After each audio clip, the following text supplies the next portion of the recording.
Keep away from me! Keep away from me! Don't come near me! I'm going to jump! I'm going to jump! Oh, my goodness. I'm jumping! Keep away! Keep away! Stop it, stop it. You can't do that. Let go of me! Let go of me! Can a man die in peace? What did you do that for? Why didn't you leave me alone? Well, what was she trying to do? You could kill yourself. What do you think I'm trying to do, boy? Let me go! No, stop there, stop there. I don't know why you feel like you do, but things can't be that bad. Nothing can be that bad. Please, mister, don't do that. Try to cheer up. Cheer up. Oh, son, mine is not a happy story. Not a happy story at all.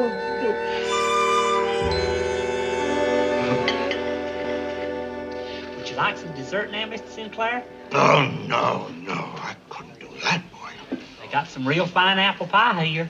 Oh, no. I can't take advantage of your generosity anymore. No. It's real good. No, thank you. Well, if you'd rather not. You say it's real good? Right. I'll take it. Daddy? Would you mind bringing us a piece of that nice hot apple pie? Sure, Gomer. If it wouldn't be too much trouble, would you put a nice scoop of ice cream on top of it? You know, Gomer, a good meal helps. But the main thing is in finding a warm, sympathetic human being like yourself. It certainly has made life seem worth living again. Golly, you don't know how happy it makes me to hear you say that. But if I'm not being too personal, whatever possessed you to think of doing a thing like you was going to do? Well, let me tell you the truth. Just a few short months ago, I was one of the most respected men in Gary, Indiana. You don't say. That's the truth, son. I had everything. A big home, 2 cars, a lovely family, my poodle dog. Now look at me. Whatever happened? It was the Sharpies, the big city Sharpies. The trouble with me is I was too honest. I believed them. I came here to close a big deal, and they wiped me out. For heaven's sakes. And now I got nothing. I can't go back. I can't go home. But you gotta go back. Your family and everything. No, it'd be too hard. Besides, I got no money. Where would I get the money to go back? Well, I don't get paid till Friday, but once I get my pay, I could lend you enough for a bus ticket. Oh, no, I couldn't do that. Please, Mr. Sinclair, nothing would give me greater pleasure. No. Well, if you'd rather not. You say you get paid Friday? That's right. I'll take it. But it's only a loan. I'll send you the money when I get settled. Well, don't you worry about that. Now, you're probably gonna need a couple of dollars to hold you over. Yes, they won't let me into my room. That's one of the reasons I was out there on that bridge. Well, shame on them. Now, here, you take this. Thanks, Gomer. Gomer, there's just one thing that I wish. What's that? I wish I really had a son like you. Golly. Would you do me a favor, son? Well, sure. What is it? Would you call me Dad? Well, all right. Dad? Dad. Yes, Mr. Sinclair. The waitress brought you pie. Now eat it. Pie? Oh.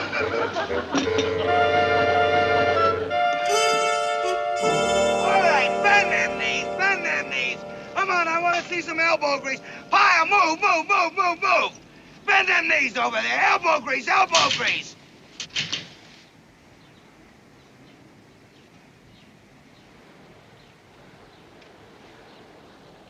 Yeah, mister? Can I help you? Well, yes, Sergeant. I'd like to talk to that young man over there. Oh, yeah? Which one? The tall, skinny one, picking up the weeds. That's him. That's my boy. Oh, Pyle? Pyle is your boy? Well, not really, Sergeant. I just call him that. Anyway, can I talk to him? Well, yeah, I guess so. I'll go get him. Pyle, there's an old bum over there by the fence who wants to talk to you. For gosh sakes, it's Mr. Sinclair.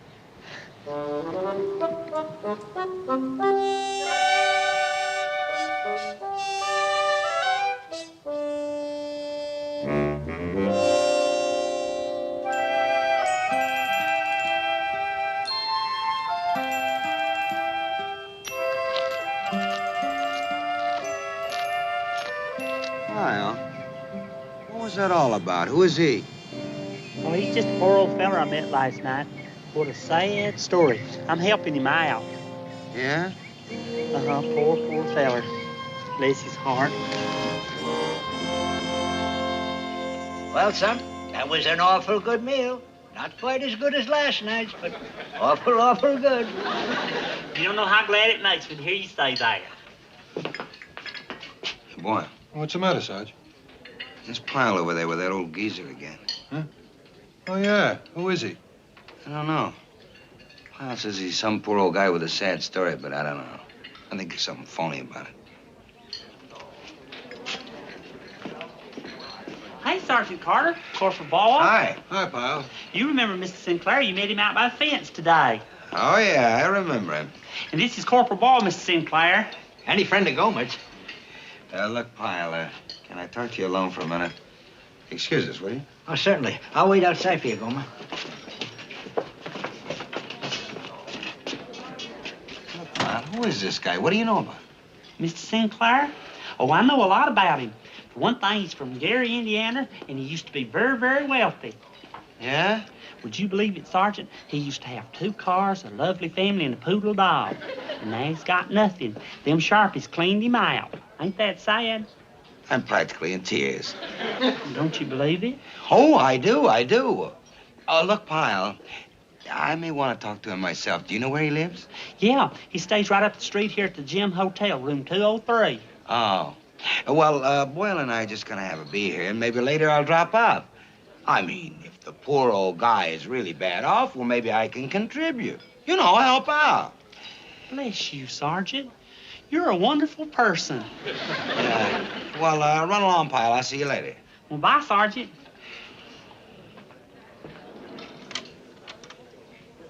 Well? Just as I thought. Strictly a con. Let's have our beer, and then I'm going over and get that old guy off Pyle's back. What did your sergeant want, son? Well, he was just asking about you. Oh, what'd you tell him?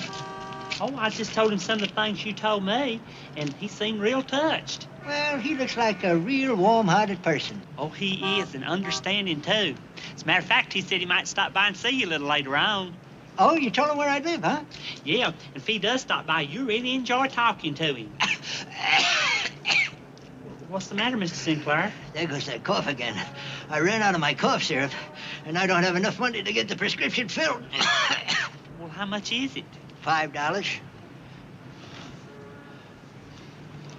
Well, I only got 3. Well, then I'll just get a half pint. I mean the junior size. Bye, son. Bye, Mr. Sinclair. Please, call me Dad. Dad. That's more like it. See you, son.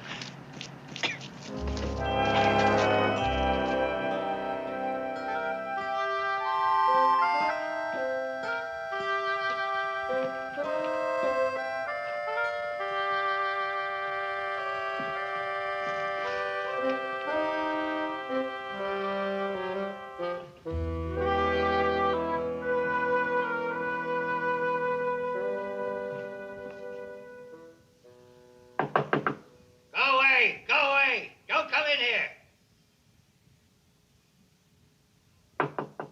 Go away! Can a man die in peace? Leave me alone. Get out of here. What are you doing? Don't do that. What do you want to do a thing like that for? Let me go. Leave me alone. Can a man die in peace? What do you want to do a thing like that for? Huh? What's the matter with you? Oh, son, why didn't you let me go? It would have been better for all concerned. Oh, come on now. Things can't be as bad as all that. You don't have to go that far. No, you don't know, son. Mine is not a happy story.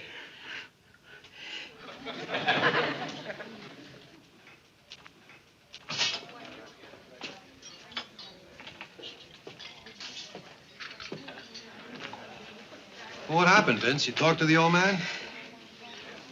Sarge? Huh? You know what? He wanted me to call him Dad.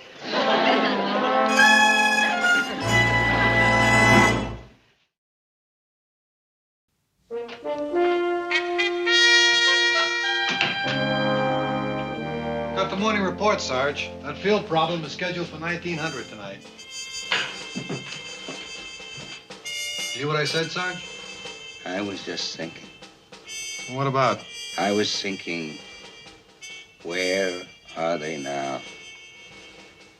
Huh? The heroes of yesterday. Where are they now? I don't know. Where are they supposed to be?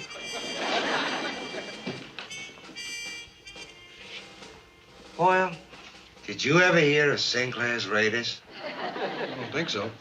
You know that old guy with Pyle that I went over to see last night?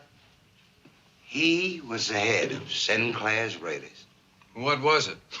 A gang that knocked over filling stations? Oh, what's the matter with you? World War II. It was a Marine detachment, the South Pacific. They operated behind the lines. He told me the whole story. Yeah? Yeah. You know, I was ready to write him off as a bum. Then I got to talking to him. It's funny how the old wheel turns. Yesterday, a hero. And today, because you caught a bad break and started running with Sharpies, people think you're just a bum. That's kismet. What's that? Kismet? Fate. Yeah. So you do what you can for a guy like that. I suppose. On top of everything else, he's got this rotten cough. So I slipped him a couple of bucks to buy some cough syrup. That's nice of you, Vince. Well, what are you gonna do? That's kismet for you. Hello, Gomer. Hey, Mr. Sinclair, how are you? Fine, just fine, son. Is your cough better? Oh, much better.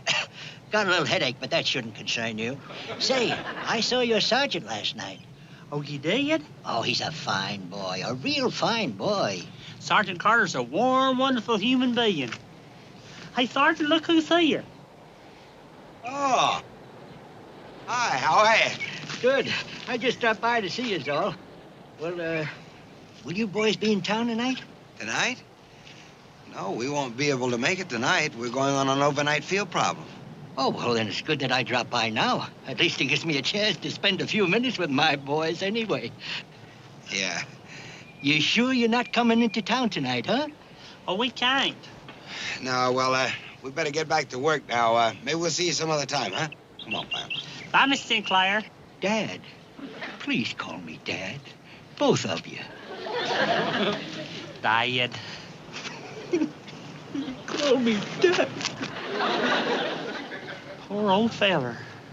Don't he break your heart? Don't he just break your heart? Yeah, he's a pretty sad case, all right. He wants us both to call him Dad. Hey, that almost makes us kind of like brothers. Pyle, get back to work. All right, fall in. Come on, let's go. Move, move, move, move, move. Move it. Hey, Vince, hold everything. What's the matter? Well, the exercise is canceled. Headquarters just called. Colonel Nelson's plane was grounded outside of Seattle. He won't be able to make it tonight. So what'd they say? Well, they said forget it for tonight. Okay, we'll forget it. All right. The exercise for tonight is called up. Hit. Yes, fist. Hey, Sergeant, wouldn't this be a good opportunity to drop in on Mr. Sinclair? Huh? Now that we're not going to be busy tonight, wouldn't it be nice if we went in and surprised him? Well, I was thinking of going in and seeing Bunny tonight. Well, gee, couldn't you do that afterwards? I mean, we'd just call on him for a few minutes, and I know he'd appreciate it so much. Look, Pyle, you want to see him, go see him. I'm going to phone Bunny.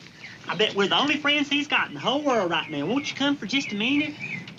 Look, I'll tell you what I'll do. I'll go in with you, but I'm only going to see the old guy for a few minutes. Then I'm going to call Bunny. I bet he'll be so happy he'll cry. Oh, I hope not. I haven't seen him, Gomer.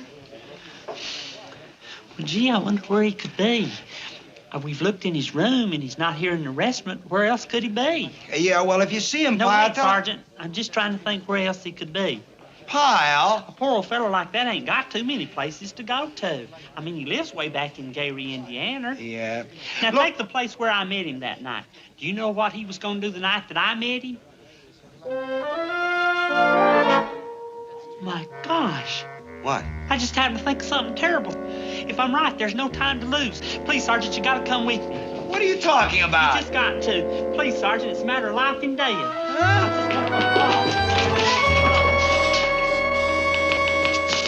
I was right. There he is. I'm jumping. I'm jumping. Let go of me! Let go of me! Can a man die in peace? Hey, come on, mister. You can't do that. Now get off there. Why did you leave me alone? What did you do that for? Can a man die in peace? That's what I was afraid of, Sergeant. He was trying to do the same thing the night that I met him. What? That's right. Wait a minute. Come here, Pyle. What's the matter? You didn't stop me. You should have let me go. It would have been better for all concerned. Oh, come on, mister. Things can't be that bad. That's what you think. You just don't know. Mine is not a happy story. Okay. Now, come on, mister. You don't want to die, do you? Why? I ain't afraid to die. I was in World War II. In the Navy, just like you, boy. No kidding. Well, sure. Have you ever heard of Sinclair Sharks? Well, that was me, son. So you see, I ain't afraid to die. Well, listen, mister. Maybe if you get something to eat, you'd feel better. Oh, bless you. Bless you, my boy. I wonder if I could ask one little favor of you. Why, sure. What? Would you call me Dad?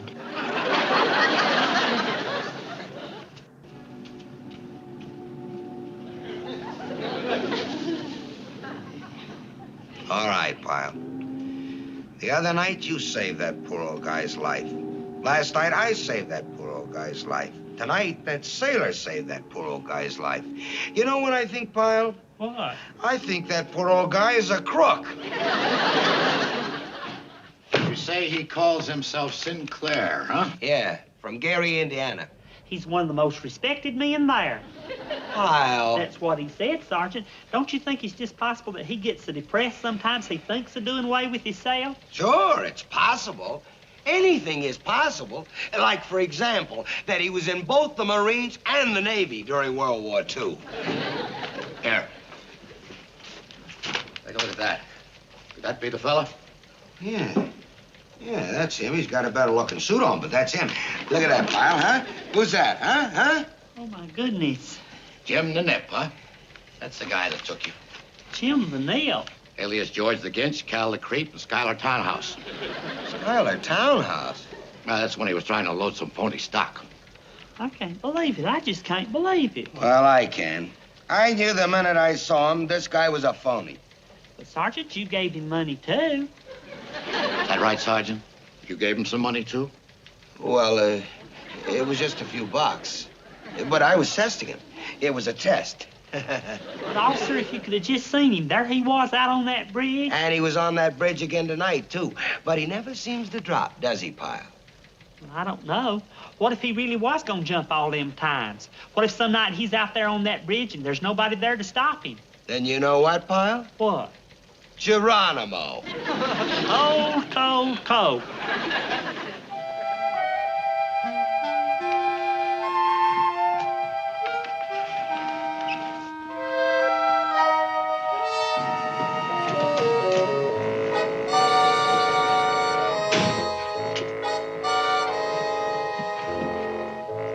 Now, this guy is a two-time loser. If he sees a bunch of uniforms coming up, he might do something desperate.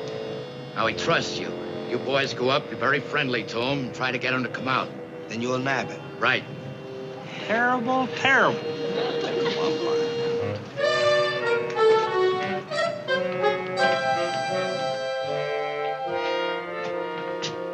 Golly, I just don't think I can face him.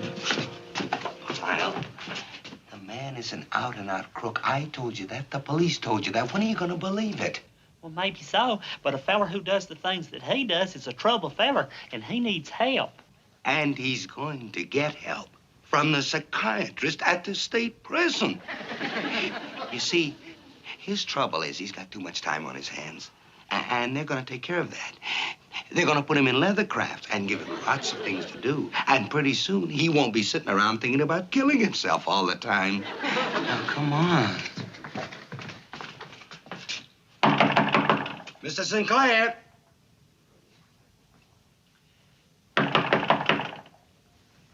Dad. Dad, it's your boys. Deceitful, deceitful. He's here. Look, Sergeant, look.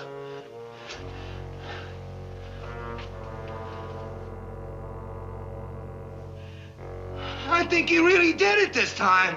Oh, my goodness. Is there anything we can do? Pyle, go get the police. I'll phone for an ambulance. A phone. There's no phone in this place.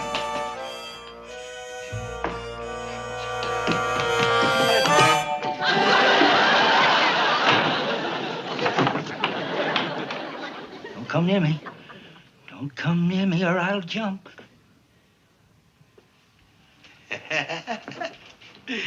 Yeah? Yeah? No fooling. I'm serious. I mean it. Any closer and I'll jump.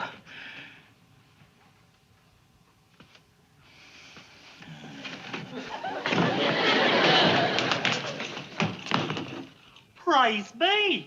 You're alive. You're alive. Praise be. Oh, shut up.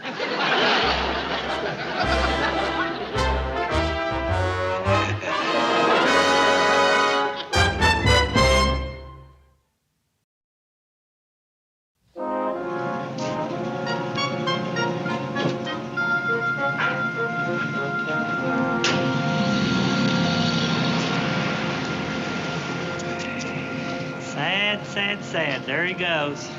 Well, Pyle, I hope you learned your lesson. I mean, the world is full of guys like that. You gotta be on your guard against them every minute. Learn to keep your distance. Once you let them get too close to you, you're really in trouble. You see, he had you fooled. He didn't really have me fooled, or I wouldn't have been able to nail him like I did. But that's because I've had more experience with guys like that than you. I suppose so, but it's still a sad thing. Yeah. Well, let's go have a cup of coffee. Well, I don't think I can. I don't have any money on me. I give it all to Mr. Sinclair. Had to give it all to him, huh? Well, that's okay. I still got a few bucks. I'll buy. What's the matter, Sergeant? Why, that miserable old... Hey! Hey! Hold it!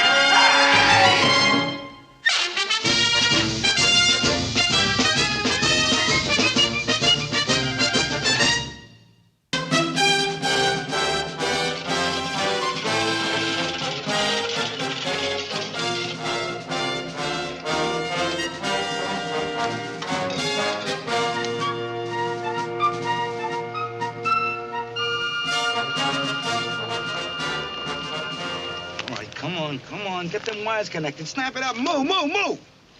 Boy, the sergeant sure is setting a blistering pace today, ain't he? Blistering is right. All right, come on, report in. Give our position. And remember, Pyle, use the phonetic alphabet.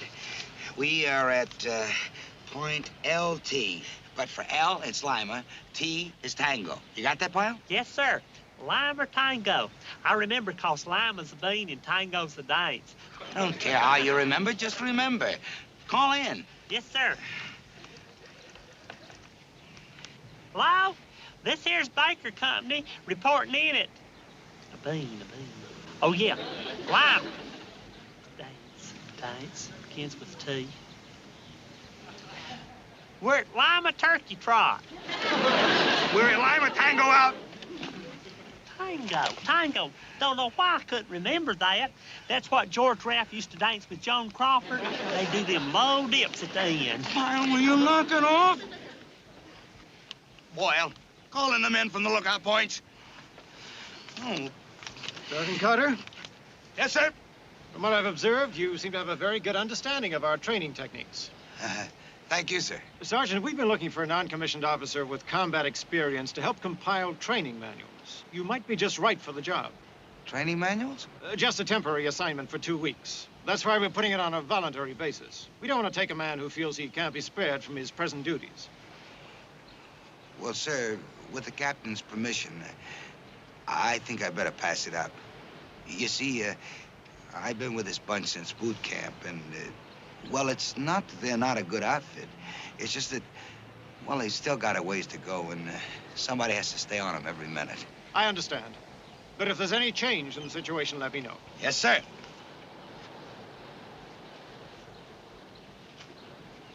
Sounded like a pretty good deal, Sarge.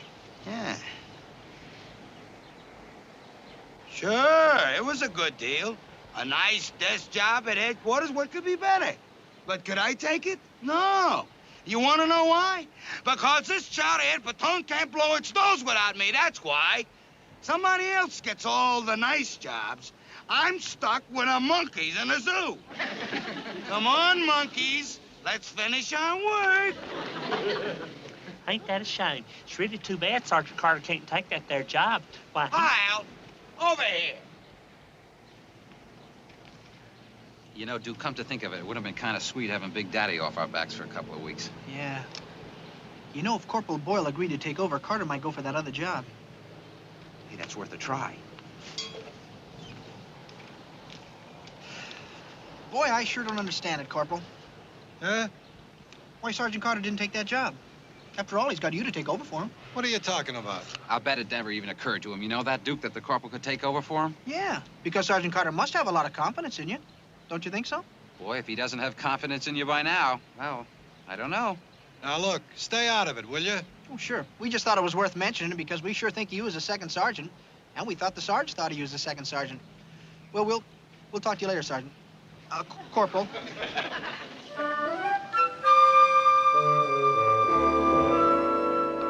Did you see these rifle score sheets? Did you? Miss, miss, miss, miss, miss, miss, miss. Those guys couldn't hit the floor with their shoes. Now we got some more practice scheduled. Not just knuckleheads, but nearsighted knuckleheads. For this, I give up a job at headquarters. A chance to take advantage of a good job for a man with my experience, and I can't take it. And what do you suppose would happen if you did take it? You think it would be the end of the platoon? Huh? I mean, what am I here for? What am I supposed to be training for? It means only one thing. You got no confidence in me, huh? Is that it? Oh, that's not it. I've got confidence in you. You're sharp, you're dependable, you're a good worker. But I don't think you can handle a platoon. Hey, Sergeant, where do you want me to put this wire? Why isn't that on a reel? You mean that little spoon? Well, I couldn't find it. I guess it's out there in that tall grass somewheres. Phones? Where are the phones? Well, isn't it at the end of this here wire? I guess that's out there in the tall grass, too. If you'll help me out of this, I'll go look for it. Is that beautiful? Well, I'm sorry, Sergeant, but you said get this here equipment in on the double, and like I always say, haste makes waste. Boyle, you really think you can handle a platoon? Huh? Well, just a minute ago, you said you could, didn't you? All right, Corporal, they're all yours. Pyle plus Knuckleheads Incorporated, the whole mess. They're all yours for 2 whole weeks. And no welching, because I want to enjoy every minute of it.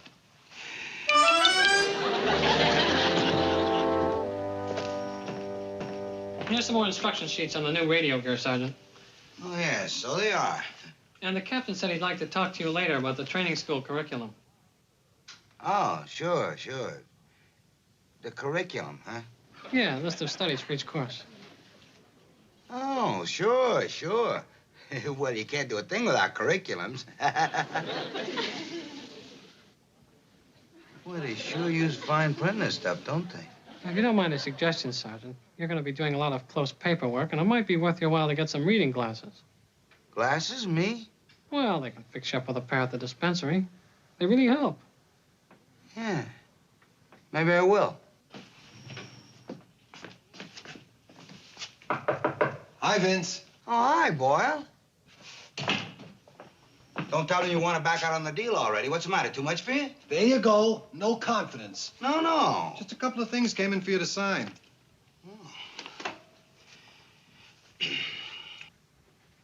Hey, nice setup. What do you mean, nice?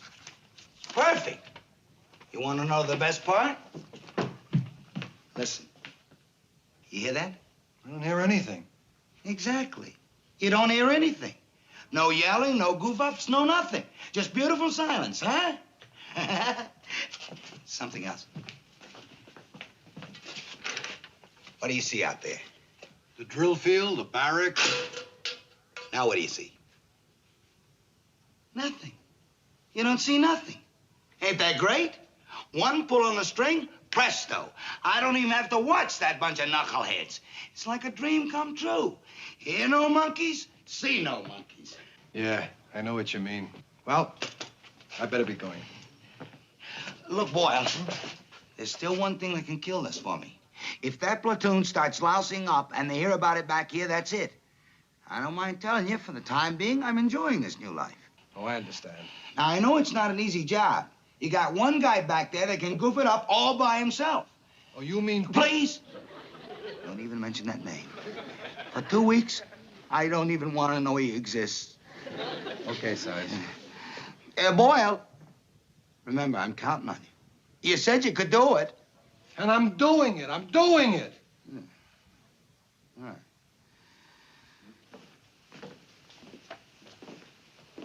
Sergeant? I mean, Corporal? Could you arrange Liberty for us this weekend? Later. I got a few other things to take care of. What a time to take over. Just when I got the color guard, the bivouac, the camouflage drill. Duty hut, 1st Platoon. Yes, sir. Parade formation, Class A uniforms. Yes, sir. The muster list. Hard to believe, isn't it? 5 whole days and not once have we heard, Move it, move it! I sure miss what's his name? Hey, fellers, is Corporal Boyle here? Oh, Pyle, I'm putting you in the color guard for parade formation on Saturday. Golly. Yeah, and don't blow it. If you fouled it up in front of the whole brigade, well, it'd be bad for the sergeant. Will you? Well, sure. They're liable to just take him off his new job in headquarters and shove him back here. And they're liable to think we can't do a thing without him. We sure wouldn't want him to think that. I'll see to it that everything's as slick as can be, so he'll be proud of us. Good. Oh, Sergeant Persky wanted the bivouac gear returned, and the corpsman said that you forgot to send the men in for their booster shots, and the lieutenant wants you to pick up some new radio handbooks. Well, I'll pick up the handbooks for you, if it's all right. Give me a chance to say hey to Sergeant Carter. Is there anything you want me to tell him? Yeah. You can tell him for me I'm sorry he... Oh, never mind.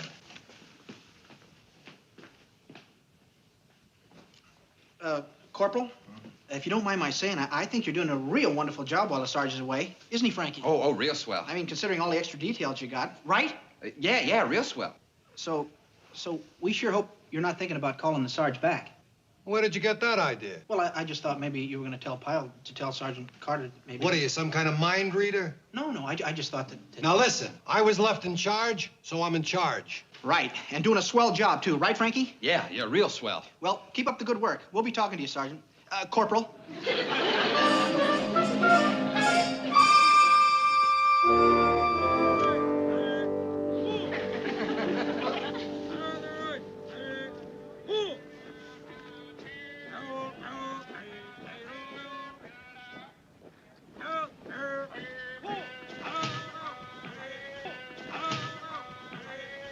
Hey, Sergeant. Well, it's you. I was just getting a breath of fresh air. But with all that racket out there... How's the job going? Oh, fine. Couldn't be better. My own little office, nice and private. Just put my feet up, light a cigar. This is the life. Well, I sure am glad you like it, Sergeant. You deserve something restful and relaxing like this. Yeah, it's a nice job. Helping to prepare them training books. No knuckleheads to bother me. Nothing personal, Pyle. I understand. And, of course, I spend a lot of time putting together curriculums. Putting together what? Curriculums? You can't do a thing without curriculums. My. Ain't those becoming on you? You look just like Marvin Dorsey. He works for the civil service back home. How are things back home? In the platoon. What's doing? Well, we just got back from an overnight march. Yeah? Where'd you go? Out through Stone Canyon. You know that real rocky place where you used to like to holler out and hear your echo come back? How'd it go? Well... I suppose Lombardi forgot his camouflage gear as usual, and Suchek never was any good at making up a pack. I guess a lot of guys fell out this time, huh? Oh, no. Everything was fine, just fine. Oh. Well, that's good. Well, I can't take up the time of a busy executive. Sure wished you was going to be with us tomorrow on the rifle range. Tomorrow? Uh-huh. You shooting for scores tomorrow? Oh, look, you tell Boyle to make sure that Saunders gets his windage correction right. And Slater has to be reminded to squeeze off his rounds, not to snap the trigger. I understand, but don't you worry none about Corporal Boyle. He's doing a real fine job. You just forget all about us and enjoy this nice job that you like so much. Well, I'll see you, Sergeant.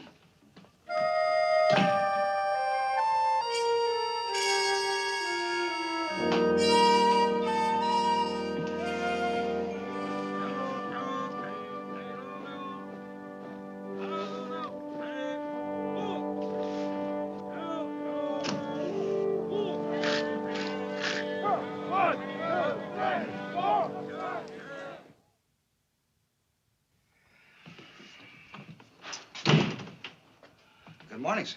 Good morning, Sergeant. Well, that's fine, Haynes. I was just telling Haynes how well the work seems to be going here. Oh, thank you, sir. In fact, I'm sure if you requested a permanent transfer, it could be arranged. There'll be another project after this one, and then more after that. Here? Permanent? Of course, it would mean giving up platoon work. Couldn't possibly do both. Well, sir, I really wouldn't like to do that. I mean, not yet. Not that I don't like this job, it's just that, well, like I said, I've been with the same platoon since boot camp, and, well, if I was to leave them now, I'm sure they'd do okay. Well, you think it over. Yes, sir. I will hate to leave, though. Kind of enjoy this for a while, anyway. Yeah, but I know how you feel. After being with a bunch of guys that long, you get to miss them. No, it's not that. It's not that I miss them. It's that they need me.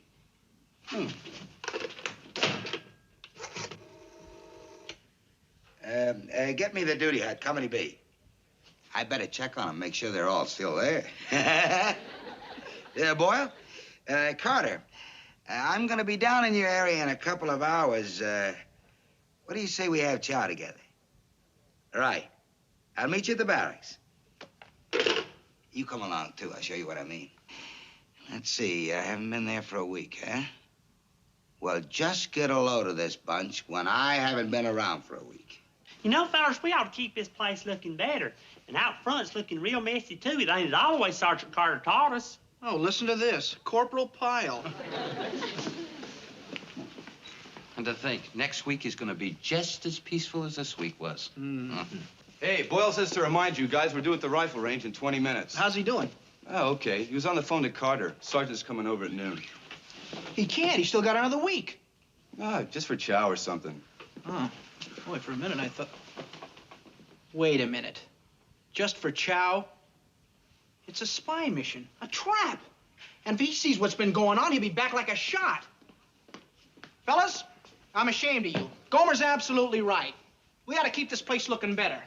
For Sergeant Carter. Well, I sure am glad to hear. So when we get back from the range, we ought to all pitch in and really shine this place up good. In fact, we ought to start policing up the place right now. Good, good, good. All right, Duke, what's the angle? Don't you see? If we want another week off, we've got to prove to Carter we're doing great. So if we make everything pretty, it'll give us 7 more days of peace and quiet. Right?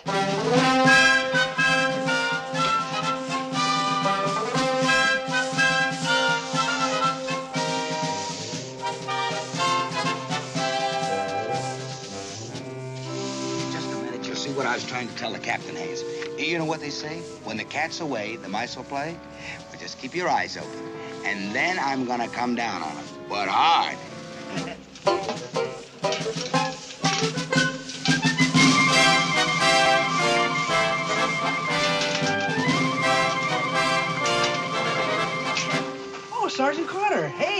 surprise. Hey, Sergeant, we didn't know you was coming by. Come on, Gomer, we gotta finish up.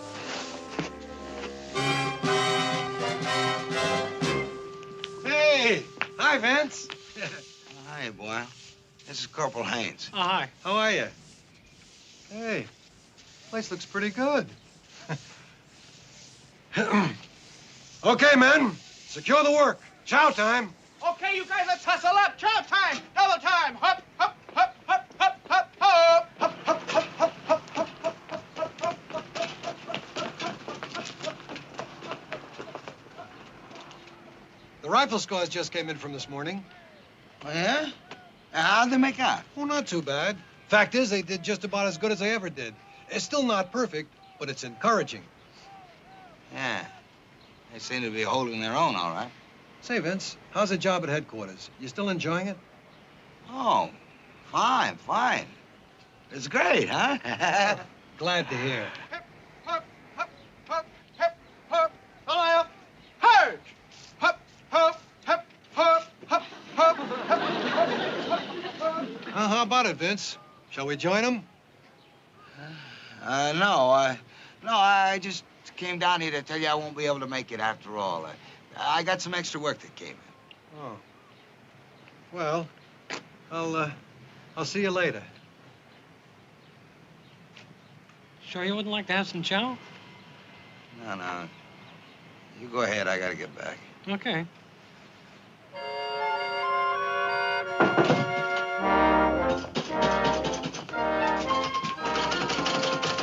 Hi, Haynes. You have a good lunch? Yeah, fine. I guess I was wrong about my outfit, eh? Hmm? I mean, they were doing pretty good without me. Oh, yeah. Well, it's kind of a tribute to you, Sergeant. After all, you're the one that taught them. Yeah. But now it's time I shoved off, I guess. I think that's what the captain was trying to tell me. You think? Well, I don't know about that. Sure.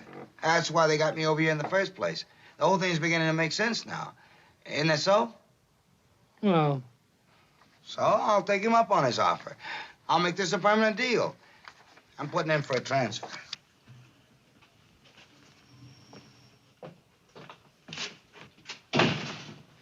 Is Sergeant Carter here? Right inside. Hey, Sergeant. Corporal Ball just sent me over to ask if you'd do a big favor for him and do the barracks inspection this afternoon. What are you talking about? Well, they sent him way out to the boondocks on a special detail, and he said he certainly would be obliged, but you've just got time to make it. All right. All right, I'll do it. Here, put this on the captain's desk. You coming? I can't. Wouldn't you know it? I got messenger duty. I'll take the Jeep. There goes a fine man. Just about the best there is going. Sure have missed him. He's been gone so long. It looks like he's going to be gone for even longer. He's requesting transfer here. Huh? Well, why would he want to do a thing like that? Well, I don't think he wants to, but I guess he doesn't feel needed back there. Things were running so smoothly. But they wasn't really. What? Well, things weren't near as nice as when Sergeant Carter was there. We barely did have time to straighten up the place like he likes to see it. On account of he was coming by and we wanted him to be proud of the platoon. Are you kidding? I was the one responsible. Oh, my gosh. What? Well, the barracks he's going to inspect now, they've never been prettier.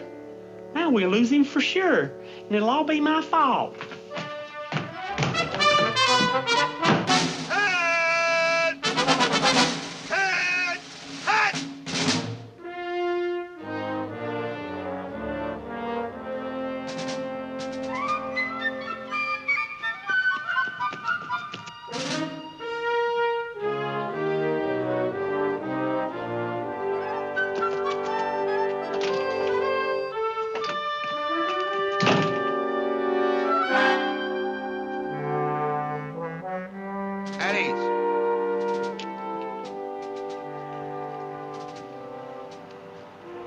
Well, that was a pretty good inspection. In fact, not bad at all. If your barracks are that good,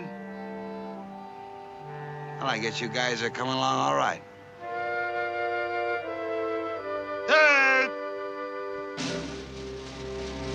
Hey!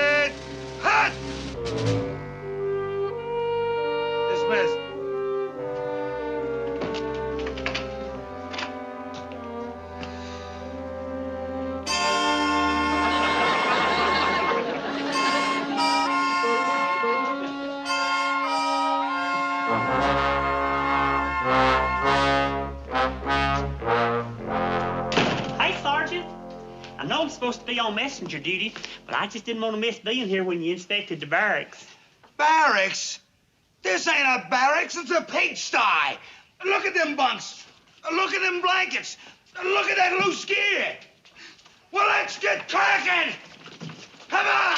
Move, move, move, move, move, move, move. Oh, you clean up the outside and you think you're putting one over, huh? Huh? One lucky day on the rifle range and you think you're Marines, huh? I can't turn my back on you guys for 10 minutes. Well, the honeymoon is over. I'm gonna run you guys ragged. Now, I gotta give up the sweetest deal a guy ever had. Just to come back here and wet nurse you knuckleheads. You heard me? Knuckleheads, that's what you are, is that right? I turned my back on you guys for a few minutes and you fall to pieces. I can't believe it. You mean it? The Sarge is really going to transfer out permanent? Uh-huh. I seen the letter, and he truly didn't like that job at headquarters one tiny little bit. Now, tell the truth, we really wouldn't want to lose Sergeant Carter, now would we? Well, one more week would have been nice, but... Yeah. Okay, tell me one thing, Gome. How were you able to wreck the joint so quick? Well, let me tell you, it wasn't easy. I really had to work at it. First, to grab these blanket ends like this, get these out like this, and then I messed up the lockers real fierce like this. And you sure picked a murderous week to take off. Yeah, otherwise you could have done great. Listen, I gave them a real chewing out. By now they ought to have that barrack shined up to beat the band. Come on, take a look. See how they have to when I snap the whip.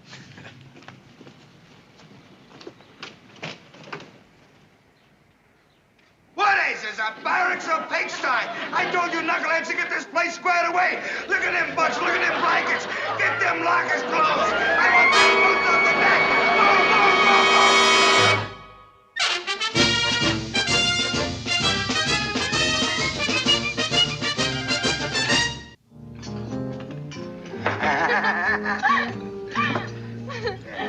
Oh, Vince, it sure is good to see you again. It's been a long time. Oh, yeah, a long time. The minute I got back into town, I said, you know what, I'm going to look up old Vince. Oh, remember all the good times we used to have together when we were going with each other? We really did some crazy things. Yeah, we did some crazy things. Hey, what's the matter with you? Are you expecting somebody? No. I was just looking around. Yeah, we sure did some wild things. And I was thinking, how about picking up where we left off, huh? Oh, yeah.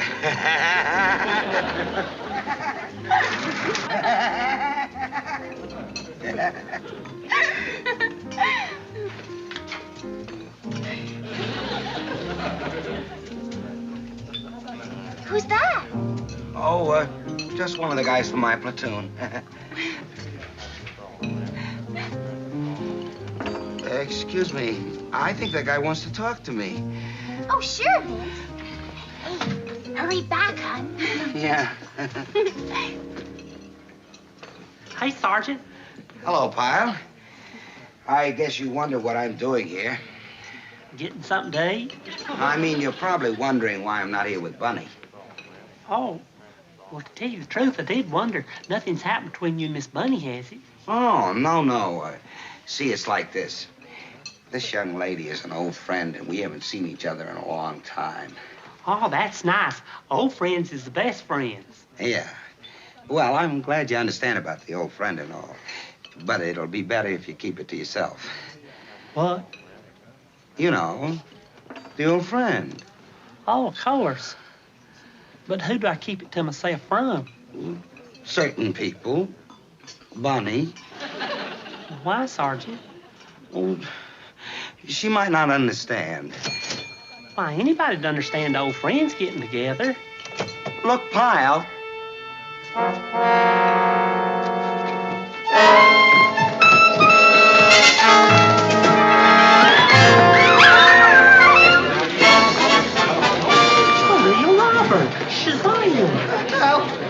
Help, Robert! Hold up! Cops! Please, Robert! Here, Pyle. Watch him. Come on, let's get out of here. Oh, what's going on? What happened? I'll tell you about it on the way home. Come on, let's go. Let me tell you. See, this guy walks in, see? And he shows me his gun. He says, this is a holdup. Lucky for me, some guy choked him. What guy? Huh? That guy over there, that Marine. Hey, you. Me?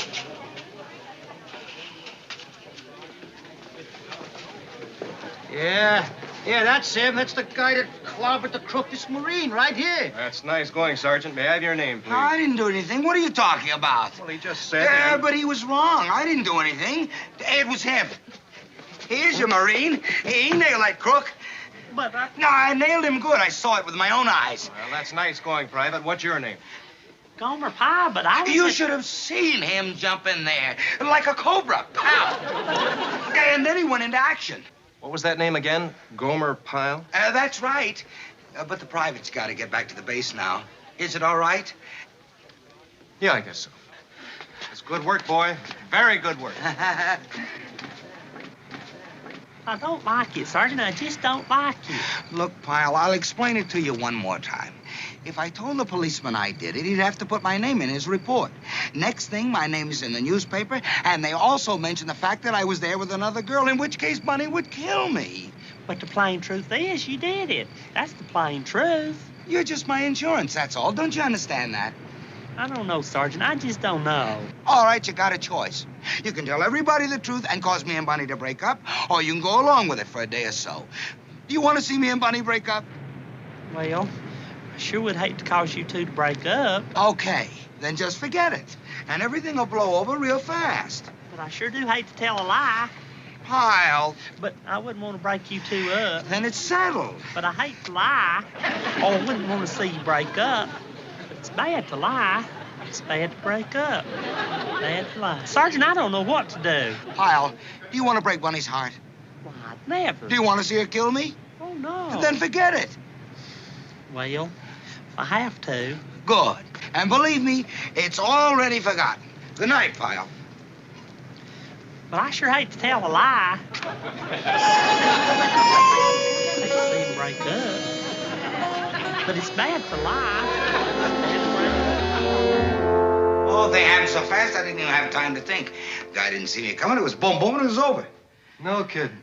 Yeah, just like a cobra. I struck like a cobra. You jumped the guy with a gun. I was taking a chance. Look, at a time like this, you don't stop to think. You go. And I did. Just like a cobra. You jumped the guy with a gun. Yeah? How about that? Come in. Sergeant Carter? Yeah? I'm Don Mills, radio station KGRL. Colonel Gray told me to see you. He did? Yes, you see, I do a human interest show, and I'd like to interview one of your men. Oh, yeah? Who? Private Gomer Pyle. The colonel liked the idea, but he wanted me to ask you if you could release Private Pyle for a few minutes from his duties. It won't take long. Well, yeah, sure. It's okay with me if it's okay with the colonel. How did you happen to pick Pyle? I mean, what do you want to interview him about? Oh, didn't you hear about last night? Last night? Well, yeah, he prevented a robbery. Yeah? Yeah, he jumped an armed robber with his bare hands. Oh, you got a real hero in your outfit. Pyle's out in front of the barracks. Yeah, I better go set up. Say, you know how he did it? A judo shot. Robber never knew what hit it. Yeah, well, he's Never knew over what there hit it. somewhere. If you look for him, you'll find him. I guess you wonder what that's all about. Yeah, a little. Well, the story's just like I told you. Yeah? Exactly. I did it, but I told the police that Pyle did it. Yeah? How come? How come? How come I told him that Pyle did it? Because I was there with another dame, that's how come. Yeah? Well, don't you get it? I had to tell him it was someone else for just this reason. Now it's gonna be on the radio and get all over town. If they knew the real story, they'd blab the fact that I was there with another dame, and where would that leave me with Bunny?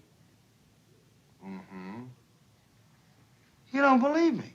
Vince, whatever you say. Okay, if that's the way you're gonna be, just forget I said anything. If that's what you want, it's forgotten. And don't worry, I won't tell anybody. Hi there, ladies and gentlemen. This is Don Mills once again with Face to Face, the program that lets you meet the people behind the headlines. Today, we bring you the profile of a hero. We're here at Camp Henderson talking to Marine Private First Class Gomer Pyle, the man who captured an armed robber last night at a local restaurant. Private Pyle, why don't you tell us in your own words what happened?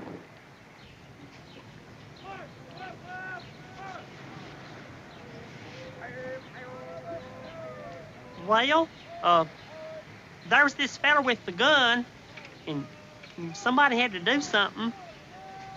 Well, somebody did. You most certainly did. Would you tell our listeners how you overpowered him? Well, the crook, the fella with the gun, well, it was judo. Judo, ladies and gentlemen. Was that part of your Marine training? Well, I can almost say for sure it was Marine training. When you saw the man with the gun, what went through your mind? Well, I thought to myself, golly, that man has a gun. And that's when you went into action? Well, that's when everything started happening. Tell us, Private, how does it feel to be a hero?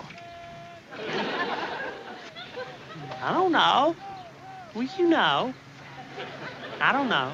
There you have it, ladies and gentlemen, the hero's own story, the story of a brave man, a modest man, a man who remains humble, almost embarrassed, in a situation that would turn another man's head. Thank you, Marine Private First Class Gomer Pyle, for your courage and your bravery. All I can say is well done. Congratulations. This is Don Mills at Camp Henderson. Excuse me. Gomer, you're too much. You never said anything about catching a crook. Well, how do you like this guy? Barehanded, he takes a guy with a gun and doesn't say a word. I mean, how do you keep a thing like that a secret? He's a regular John Wayne. Do you mind? I'd rather not talk about it. Excuse me, I got something to do.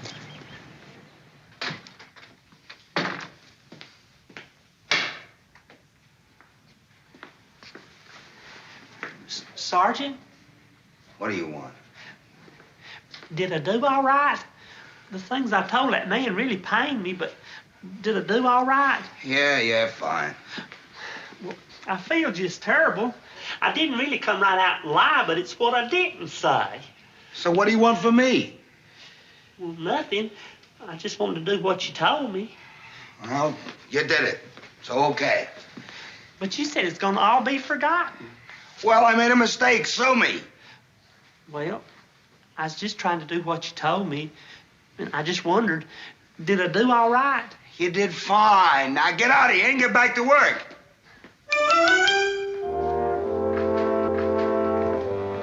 So anyway, I says to her, honey, I've been called a lot of things in my time, but never that. Hey, Sergeant.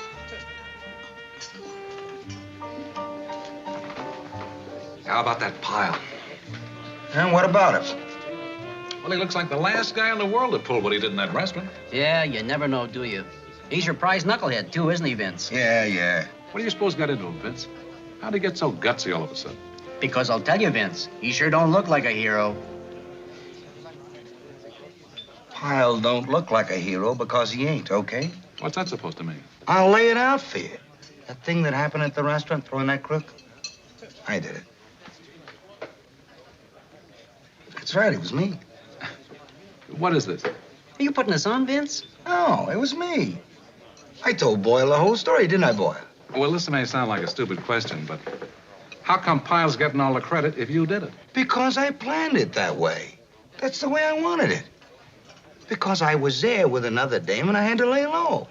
Well, you guys know Bunny. I happened to be there that night with another dame. If Bunny found out about it, I'd be done for. Okay. Come on. Okay, Pyle. Tell him what happened at the restaurant. Oh, Sergeant. Go on, tell him.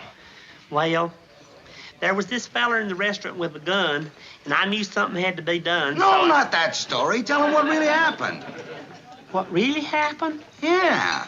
How I saw the guy with a gun, how I knew something had to be done, how I struck like a cobra. Oh, that story. Yeah. Well, it's just like Sergeant Carter's saying. There was this fella there with a gun, and he struck like a cobra? Yeah, just like a cobra. That's what happened. Okay, Pyle.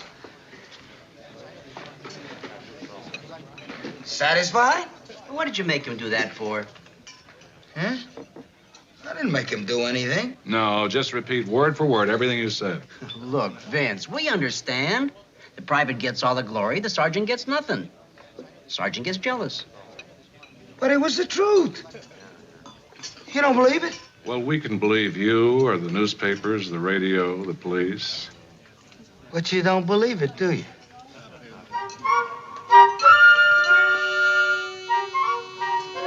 Vince, whatever you say.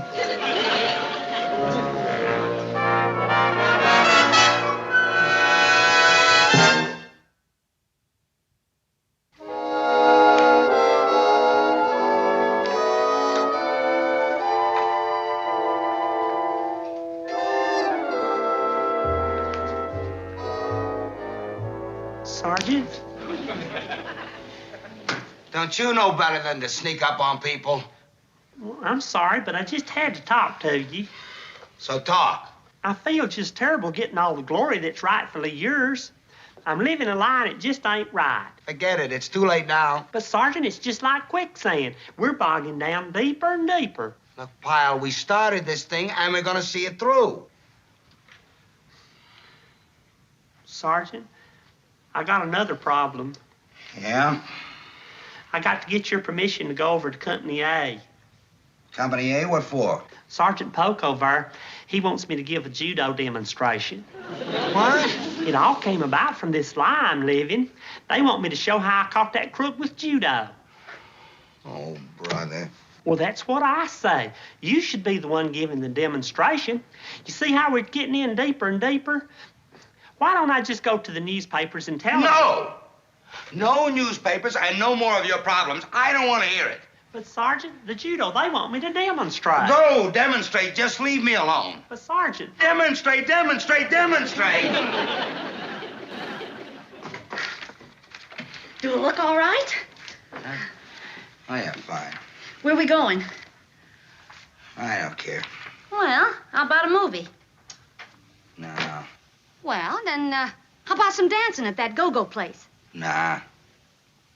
Well, what do you want to do? Why do we have to do anything? Can't we just sit? Just sit? Yeah, just sit. Vince, are you all right? Yeah, I'm fine. Hey, I know what I wanted to ask you about. Gomer. We haven't even talked about him. How about that, Vince? How about what? Well, I guess I never really got to know him, did I? He always struck me as such a pussycat. Yeah. But I guess that pussycat must have a little tiger in him, huh? Yeah. Boy, I almost fell over when I heard it. I heard him on the radio. Did you hear him? I heard. I never dreamed he had it in him. That pussycat. Boy, Vince, why do you teach those guys to make them turn Bunny, like that? I gotta go. Go? You just got here. I know, but I just remembered I gotta get back to the base. We got a big field problem, and it starts early in the morning. Oh, well... I'm sorry. I'll call you tomorrow, maybe. And that's the way the whole thing happened. I just had to tell somebody on account I thought I was gonna bust. Now, wait a minute, Gomer, wait a minute. You mean Carter's the real hero, but you're getting all the credit for it? It's not funny. I thought you fellers could help. Well, Gomer, you got the best deal in the world. What a setup. Anytime Carter gives you a bad time, you just turn him into his girl, right? There's got to be somebody that can help me.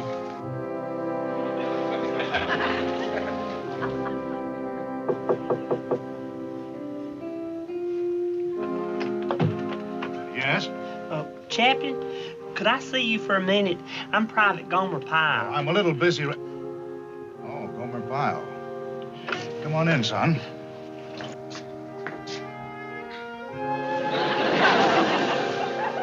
I've already heard one side of the story, Private. Now I'd like to hear yours. Now, I know how frustrating it must be to know that you did something and somebody else get the credit for it. That's very disturbing. But what's even more disturbing is the lie that all this is based on. It's because of the lie that the one person that you would like to know the truth about your heroic act doesn't know. Yes, sir. Then I think you would solve your problem if you told this girl the truth. I sure would feel a whole lot better if Miss Bunny knew. But, sir, she'd kill me. I think the important thing now is for you to clear the air between you and your girlfriend. I'm sure she'd understand. Oh, she'd understand, but she'd still kill me. If you're not happy this way, You said you haven't slept. You haven't? Why, that's terrible. Grandma Pyle always said, a mind that can't sleep is full of woe, and you'll never sleep till you rid yourself of that woe. You know you won't feel right until the truth is known. I guess so. I'll help you tell her. Okay, I'll do it. Good. Yeah, I'll tell her. But she's gonna kill me. Vince, you've been acting funny the last couple of days. And tonight you made this sound more like a meeting than a date. Well, in a way it is. Huh? I'll tell you about it in a few minutes. Well, why can't you tell me now? Well, I'm waiting for someone. Boy, are you the man of mystery. Vince, it's Gomer. Why don't you call him over? Oh, call over that pussycat tiger. Don't worry, he'll be over. Hey, Sergeant. Hey, Miss Bunny. Sit down, Pyle. Sit down. Thank you. Well, I haven't seen you since you became a big hero. Congratulations. Well, Sergeant Carter has something to say to you about that. Oh, I was so thrilled when I heard it. Sergeant? Bunny, I got something to say. Yeah? Bunny, you see, sometimes things happen, and when you look back on these things, well, the things you look back on, well, maybe they didn't happen the way you think they happened. You want to say that again? All right, I'll start over. It was this way.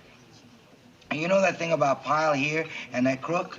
Well, please, it was... Will you be a nice fellow, please, huh? Please. Are you listening to me? Oh, yeah, I'm sorry. Oh, look at that guy over there. I said I wanted a drink. Look, mister, we don't serve drinks here. Why don't you have a nice cup of coffee, huh? If I wanted coffee, I'd ask for it. Boy, I hate people who don't know when to quit. I want a drink. Come on.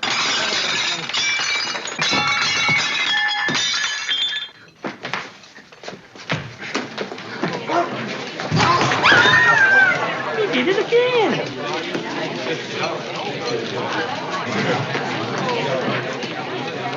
Vince, are you all right? Yeah, sure.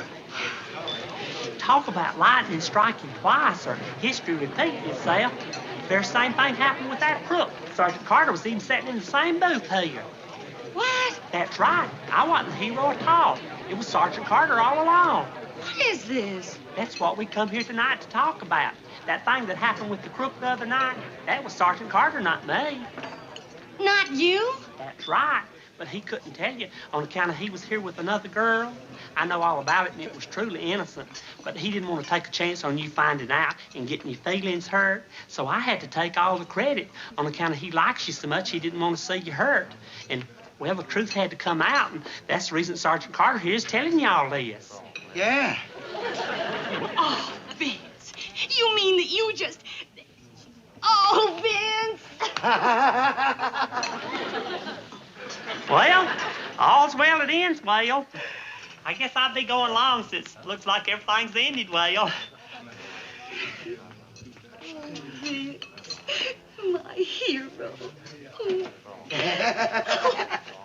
You mean that you let Gomer take all the credit so you wouldn't have to tell me you were here with someone else? Well, I didn't think you'd understand. Oh, Vince. Was it anyone I know? Huh? The girl you were with, was it anyone I know? No. It was just an old friend, that's all. Ah, then why didn't you tell me? Well, I figured you might not like it, my being out with a beautiful girl and all. Oh, beautiful, huh? Well, she's got... Is that why you were out with her instead of me? No, I... No. You want to go out with beautiful girls instead of me? Then you just say so. I understand. Honey, I didn't say that. I don't need a roof on me. I mean, if you want to go... Well, at long last, I get to say a few words in my behalf. Day, Muff shouted. That's not my wallet, Bluster screamed. Wait, it has my initials on it, WB. But the money, where's the $62,000?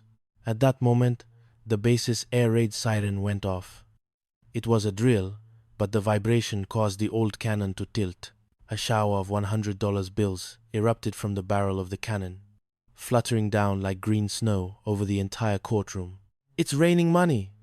shouted a sailor. It turned out the thieves, local smugglers, had hidden the bag in the cannon, planning to retrieve it later, only for Sidney to find the bag and drag it back to Mav's shack. Inspector Jackson looked at the laughing Blaster, the alligator in a hat, the rain of cash, and Mav's grinning face. "I've seen enough," Jackson said, standing up. "Commander Blaster, you are being transferred to a desk job in the Sahara. Maverick Sterling, you are, somehow, still in command." "And Percy?" "Yes, sir?" Percy asked hopefully. "Get that alligator out of my sight before I make it into a pair of boots." Epilogue. Sun-drenched sands. A week later, Mav and the crew were back on the Seawolf, floating peacefully in a secluded cove. "Hey, Skip," Percy said, looking at a postcard. "We got a message from Blaster. He says he's having a wonderful time in the desert. He says the sand is very dry, and he misses our refreshing leadership, Kara." Mav smiled, sipping a drink out of a coconut.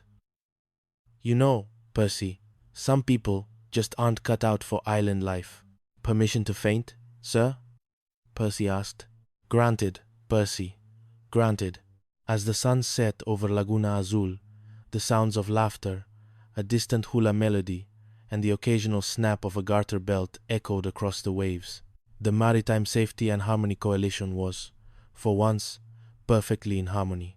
End of narrative. The Rust Bucket Chronicles. Chaos. On Asteroid Delta. 9. Chapter I. The Biostabilizer Crisis. The air on Asteroid Delta 9 smelled of ozone, recycled cabbage, and the impending doom of Commander Barnaby BDI's Baxter's career.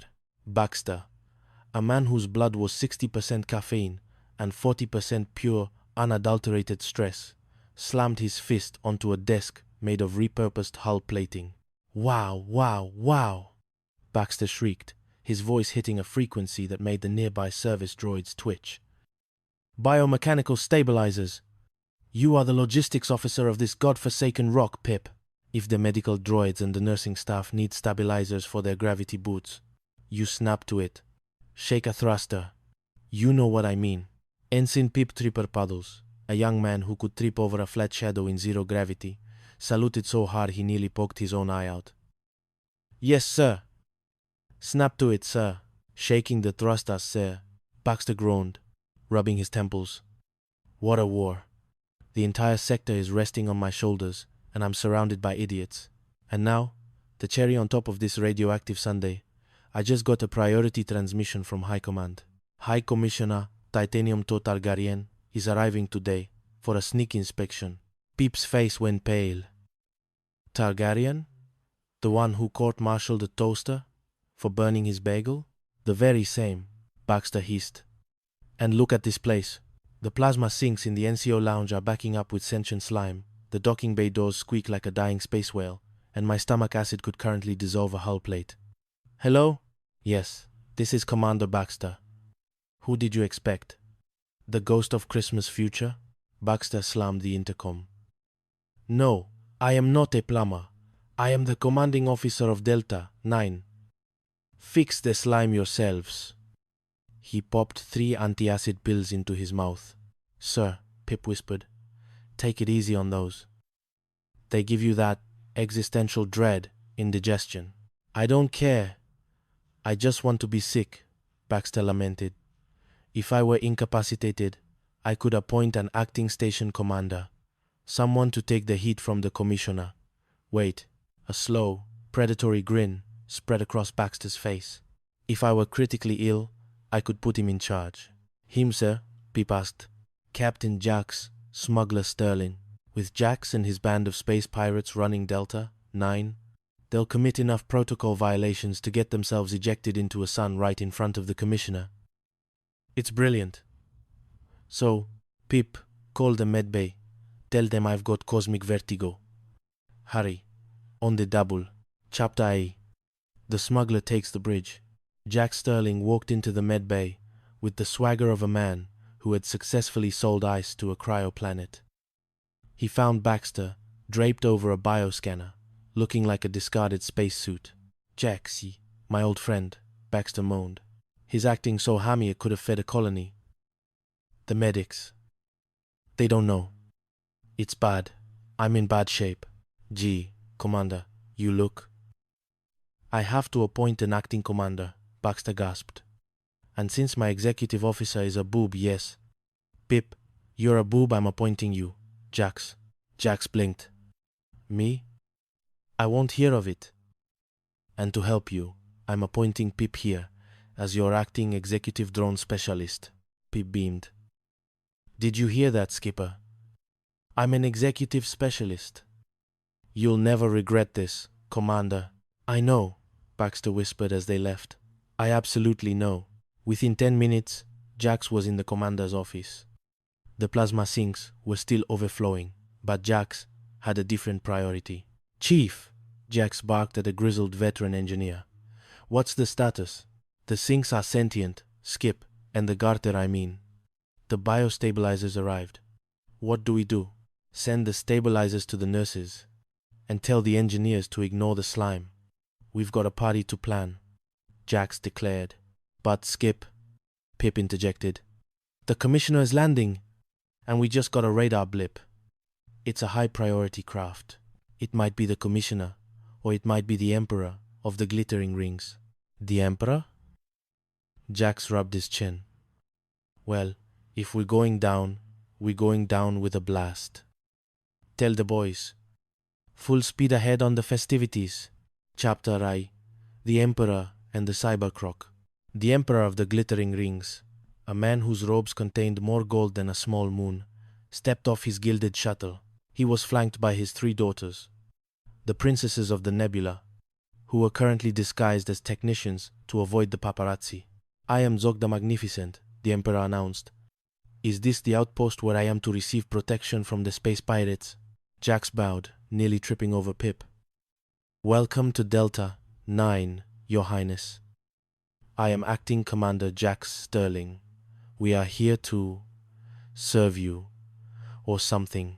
The Emperor eyed the station skeptically. And these men? Are they to be trusted with my most valuable possessions? Absolutely, sir, Pip chimed in. We're the U.S. Space Navy. Wowie, wow, look at those robes. The Emperor bristled. Do not wowie me, young man. In my culture, that is the sound a flightless bird makes before it is cooked. The next man to debase my daughters will answer to my laser scimitar. Jax quickly moved to distract him. Perhaps Your Highness would like to pilot a starskiff? It's very relaxing. While Jax entertained the Emperor, Pip was busy in the cargo hold. He had found a stray cybercroc, a reptilian drone designed for sewer maintenance, and named it Sydney. Hey, Sydney, Pip whispered, feeding the metallic beast a nutrient-paste sandwich. You're a good boy. Just don't tell the skip. But disaster struck. The station's payroll, a data shard containing 62,000 galactic credits, had gone missing. Commander Baxter, who had miraculously recovered the moment he heard the Emperor was here, was frantic. Mikhail, I mean, Sterling, Baxter screamed. The payroll. It's gone. And I saw that mechanical lizard of yours lurking near the vault. Sydney wouldn't steal, Pip defended. He's got a heart of gold, or at least a chassis of titanium. Search the lizard, Baxter ordered. If that shard isn't found, you're all headed for the spice mines. Chapter If the Euphoria Gas Incident. The fitness board was convened. High Commissioner Targaryen sat at the head of the table, his titanium-toed boot tapping menacingly. Pip was on the stand, accused of dereliction of duty. Jax, Pip whispered, my career is over. My mother will have to tell the bridge club I'm a space janitor. Not today, Pip, Jax said, eyeing a nearby vent. We've got a secret weapon. Chief, release the joy nitrogen. The crew had tapped into the station's atmospheric scrubbers. Instead of standard oxygen, they pumped in a concentrated dose of nitrous oxide-based euphoria gas. Commander Baxter, who was about to deliver a blistering testimony against Jax and Pip, suddenly began to giggle. And furthermore, Baxter snorted, his face turning a delightful shade of pink. Jax Sterling is. He's a real hoot. A real space hoot. Look at his little hat. It's so tiny. Ah, Commissioner Targaryen blinked. Commander Baxter. Are you intoxicated? I'm high on life, Commissioner. And look, the windows are stuck. Isn't that hilarious? The station is falling apart, and we're all just floating. Baxter began to do a slow-motion dance around the room. Jax leaned over to the Commissioner. Sir, I'm afraid the Commander is suffering from space fever. It makes one hallucinate and feel excessive joy. It's quite tragic. Hallucinations? Targaryen looked concerned. He did mention something about hula dancers in the airlock earlier. Just then, Sydney, the cyber croc, crawled into the courtroom. The payroll, Pip shouted. Sydney found it. He's a hero. Baxter, still under the influence of the gas, hugged the cyber croc. Oh, Sydney Whitney, you're a brave little toaster lizard. Commissioner, give this lizard a medal. Give everyone a medal. Let's promote Jax to Grand Admiral of the Galaxy. Chapter V. The Payroll Pursuit. The gas eventually wore off, leaving Baxter with a headache the size of a gas giant. The Commissioner, impressed by Jax's calm handling of a clearly insane commander, had decided to move on to the next outpost without filing charges. But the peace didn't last. A real emergency flared up. A band of actual space pirates was approaching Delta. 9. This is it, Jax said, his eyes narrowing. Pip, get to the main battery. Chief, warm up the engines. We're going to show them why they call this the rust bucket. But Skip, Pip cried. The main battery is out of power. We used the last cells to power the disco ball for the Emperor's dinner. Then we used the old-fashioned way. Jax grinned. The ancient kinetic cannon. The one that hasn't been fired since the First Galactic War. They dragged a massive, rusted tube onto the docking deck. Baxter watched in horror. You can't fire that. It'll blow us all to bits. Just watch us, beady eyes, Jax said. He stuffed a bag of lost luggage into the cannon as makeshift padding. The pirates closed in. Jax lit the fuse, a literal chemical fuse. Boom. The cannon didn't fire a shell. Instead, it coughed out a cloud of confetti, 3 biomechanical stabilizers, and a shower of high-denomination credit chips that had been lodged in the barrel for years. The pirate ship, confused by the sudden influx of currency and laundry, paused long enough for the station's secondary defense drones to lock on and chase them away. Jax stood amidst the raining credits, looking triumphant. Commander Baxter marched up, steam practically coming out of his ears. Sterling, you've destroyed the station's historical artifacts. You've fired unauthorized projectiles. You. Baxter stopped. He looked at the floor. He picked up a credit chip, then another. 42,000. 42,100. Baxter began to count, his anger replaced by his innate greed. I told you I'd find the budget surplus. Commander? Jax winked. Pip stood next to Sydney the cyber croc, who was happily munching on a discarded nutrient bar. You know, Skip, Friday the 13th wasn't so bad after all. Jax looked out at the stars, the neon lights of Delta, 9 reflecting in his eyes. In this galaxy, Pip, you either sink or you swim. And as long as we've got a cyber croc and a tank of laughing gas, I think we'll keep floating just fine. Baxter looked up from his counting. I'm still court-martialing you for the disco ball. Jax just laughed, and the sound echoed through the metal halls of the rust bucket, the happiest place in the sector. The end. The Outlaws of Outpost 73. A Tale of Tropical Turbulence. Chapter 1. The Iron Ulcer and the Garter Belt Crisis. Commander Sterling Vane was a man whose blood pressure could be used to power a small industrial city. He sat behind his desk at Outpost 73, a humid mosquito-infested spit of land in the Azure Archipelago, staring at a supply manifesto that defied all logic. Garter belts? Vane screamed, his voice reaching a frequency that made the local seagulls lose their sense of direction. Pringle! Why am I looking at a requisition for 30 pairs of silk garter belts? Lieutenant Barnaby Pringle, a man whose primary military skill was tripping over flat surfaces, snapped to a crooked attention. The nurses, sir. They claim the humidity is causing their hoshere to fail. Major Miller said we should snap to it or shake a leg. His words, sir, not mine. Vane groaned, clutching his stomach. His stomach acid didn't just cause heartburn, it could have stripped the paint off a battleship. That man and his band of aquatic pirates are the bane of my existence. Do you realize who is coming today, Pringle? Director General Ironhide Graves. He's the kind of man who counts the dust motes on a windowsill and executes the ones that aren't in formation. Vane looked around his office. It was a disaster. The air conditioning was humming a funeral dirge. The petty officers' club sinks were backing up with something that looked like crude oil. And his supply officer was obsessed with lingerie. "I'm the commanding officer, not a plumber," Vane shouted into his telephone, having accidentally picked it up while ranting. "What? No, this isn't Tokyo Rose. It's Vane. My stomach. It's starting to glow. Pringle, get me my pills." "Sir, those pills give you the happy shakes," Pringle warned. "I don't care. If I'm lucky, I'll have a full-blown medical emergency, and someone else will have to face Ironhide Graves."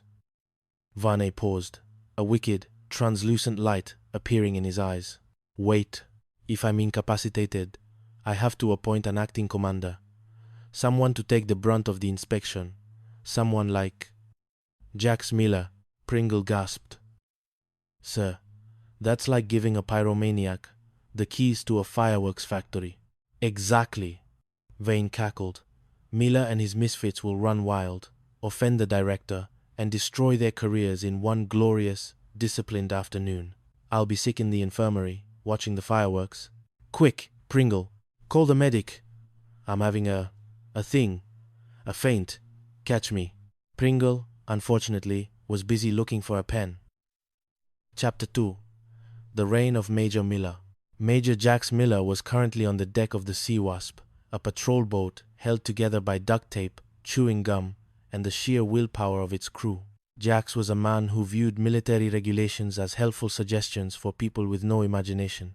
When the summons came, he strolled into Vane's office to find the commander draped over a chaise lounge like a tragic Victorian heroine.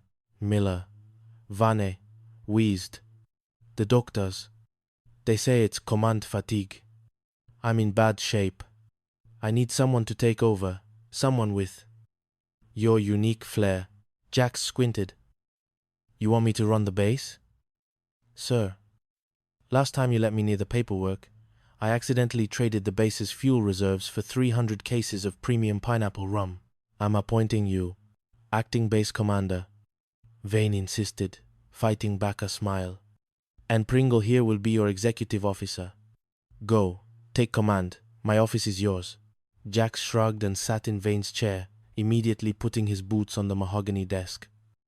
"All right, boys." You heard the man. "Change of plans. Cancel the drill. Start the grill. We've got a base to run." The next 4 hours were a blur of entrepreneurial military activity. Jax's crew, Ace the gambler, Gizmo the mechanic, and Tank the muscle immediately set up a black market casino in the air raid bunker. They had requisitioned a troupe of local hula dancers and were currently hosting a cultural exchange program that involved a lot of coconut-based cocktails. Meanwhile, Pringle was trying to handle the radio. "Hello? Yes, this is Executive Officer Pringle. The rifle range? Oh, the construction crew is working there? Just tell the soldiers to aim high. It builds character." Suddenly, the radar technician burst in. "Major, a high-altitude transport just landed. It's Director General Graves." Jax didn't blink. "Ironhide's here? Perfect. He looks like a man who needs a drink. Pringle, hide the dancers in the bunker. If anyone asks, the music is just synchronized radio testing." Chapter 3. The Archduke and the Hula Emergency. Just as Jax was preparing to welcome the director, a second crisis arrived. A sleek, gold-plated private jet touched down. Out stepped the Archduke of Xanadu, a massive investor in the PMC's tropical operations, flanked by his 3 daughters, the princesses Siri, Luma, and Fia. Vane, watching from his infirmary window, nearly choked on his sedative. He's giving the Archduke a tour, while the hula party is still going on in the bunker? Oh, this is better than I dreamed. Jax Miller greeted the Archduke with a casual salute. "Welcome to Outpost 73, Your Highness. I'm Major Miller. This is my administrative assistant, Lieutenant Pringle. The Archduke was impressed by Jax's lack of stiffness. Finally, an officer who doesn't smell like starch and fear. That, sir, Jax said, thinking fast, is the base's geothermal experimental generator. It's very rhythmic, very cultural. The Archduke's daughters, however, weren't interested in generators. Princess Siri, the eldest, caught the eye of Ace, the crew's resident charmer. Within minutes, Ace had convinced her that the Sea Wasp was a luxury yacht and invited her for a sunset recon mission. Chaos ensued. The hula dancers were accidentally locked in the air raid shelter, right as Director Graves arrived for his inspection. Vane, seeing his chance to finally clobber Jax, threw off his hospital gown and ran out in his pajamas. General Graves! General Graves! Vane screamed. Don't listen to Miller. The bunker is full of forbidden dancers. There's a princess on a stolen boat. This base is a den of iniquity. Graves looked at Vane, then at Jax. Jax was calmly sipping a juice box. Commander Vane. Graves said, his voice like grinding stones. You are in your underwear, screaming about hula dancers. In a bunker, Major Miller has just secured a $5 million investment from the Archduke. I think the command fatigue has affected your brain. Medic, take this man away. Vane was hauled off, screaming about garter belts, while Jax toasted the Archduke with a pineapple-filled canteen. Chapter 4. The Giggle Gas Gambit. A week later, the base had settled into a rhythm of profitable disorder. However, Lieutenant Pringle was in trouble. He had accidentally torpedoed a garbage scow, thinking it was a camouflaged enemy submarine. Van, back in power and fueled by vengeance, had called for a fitness board to strip Pringle of his commission. I'm going to break him down to seaman second class so fast his head will spin. Vane gloated. Hoff, yeah, Vane, gloated. Jax knew he had to act. Boys, we need to jolly up the old man. We need him in a good mood for the hearing. Gizmo, the mechanic, had an idea. Major, the base dentist just got a fresh shipment of nitrous oxide, if we can. Divert it into the ventilation system of Vane's office. The plan was set. As Vane sat down to begin the disciplinary hearing, the euphoria mist began to hiss through the vents. Within 10 minutes, the atmosphere changed. Vane, who usually looked like he was sucking on a lemon, began to giggle. You know, Pringle, that garbage scow, it really did look like a sub. A very potato-filled sub. Ha ha ha. Pringle, also breathing the gas, started to howl with laughter. And the way the cabbage flew into the air. Sir, it was like green snow. Jax walked in, wearing a gas mask, disguised as a scarf. Commander, about the hearing. Hearing? What hearing? Vane gasped, tears of joy streaming down his face. Pringle is a hero, a legend. I'm promoting him to Admiral, Admiral Pringle. Ha ha ha. Chucky Wacky, give me a hug. The scene was going perfectly, until Director Graves chose that exact moment to walk in. He found Vane dancing on his desk with a potted plant, while Pringle was trying to salute with both hands. Binghamton!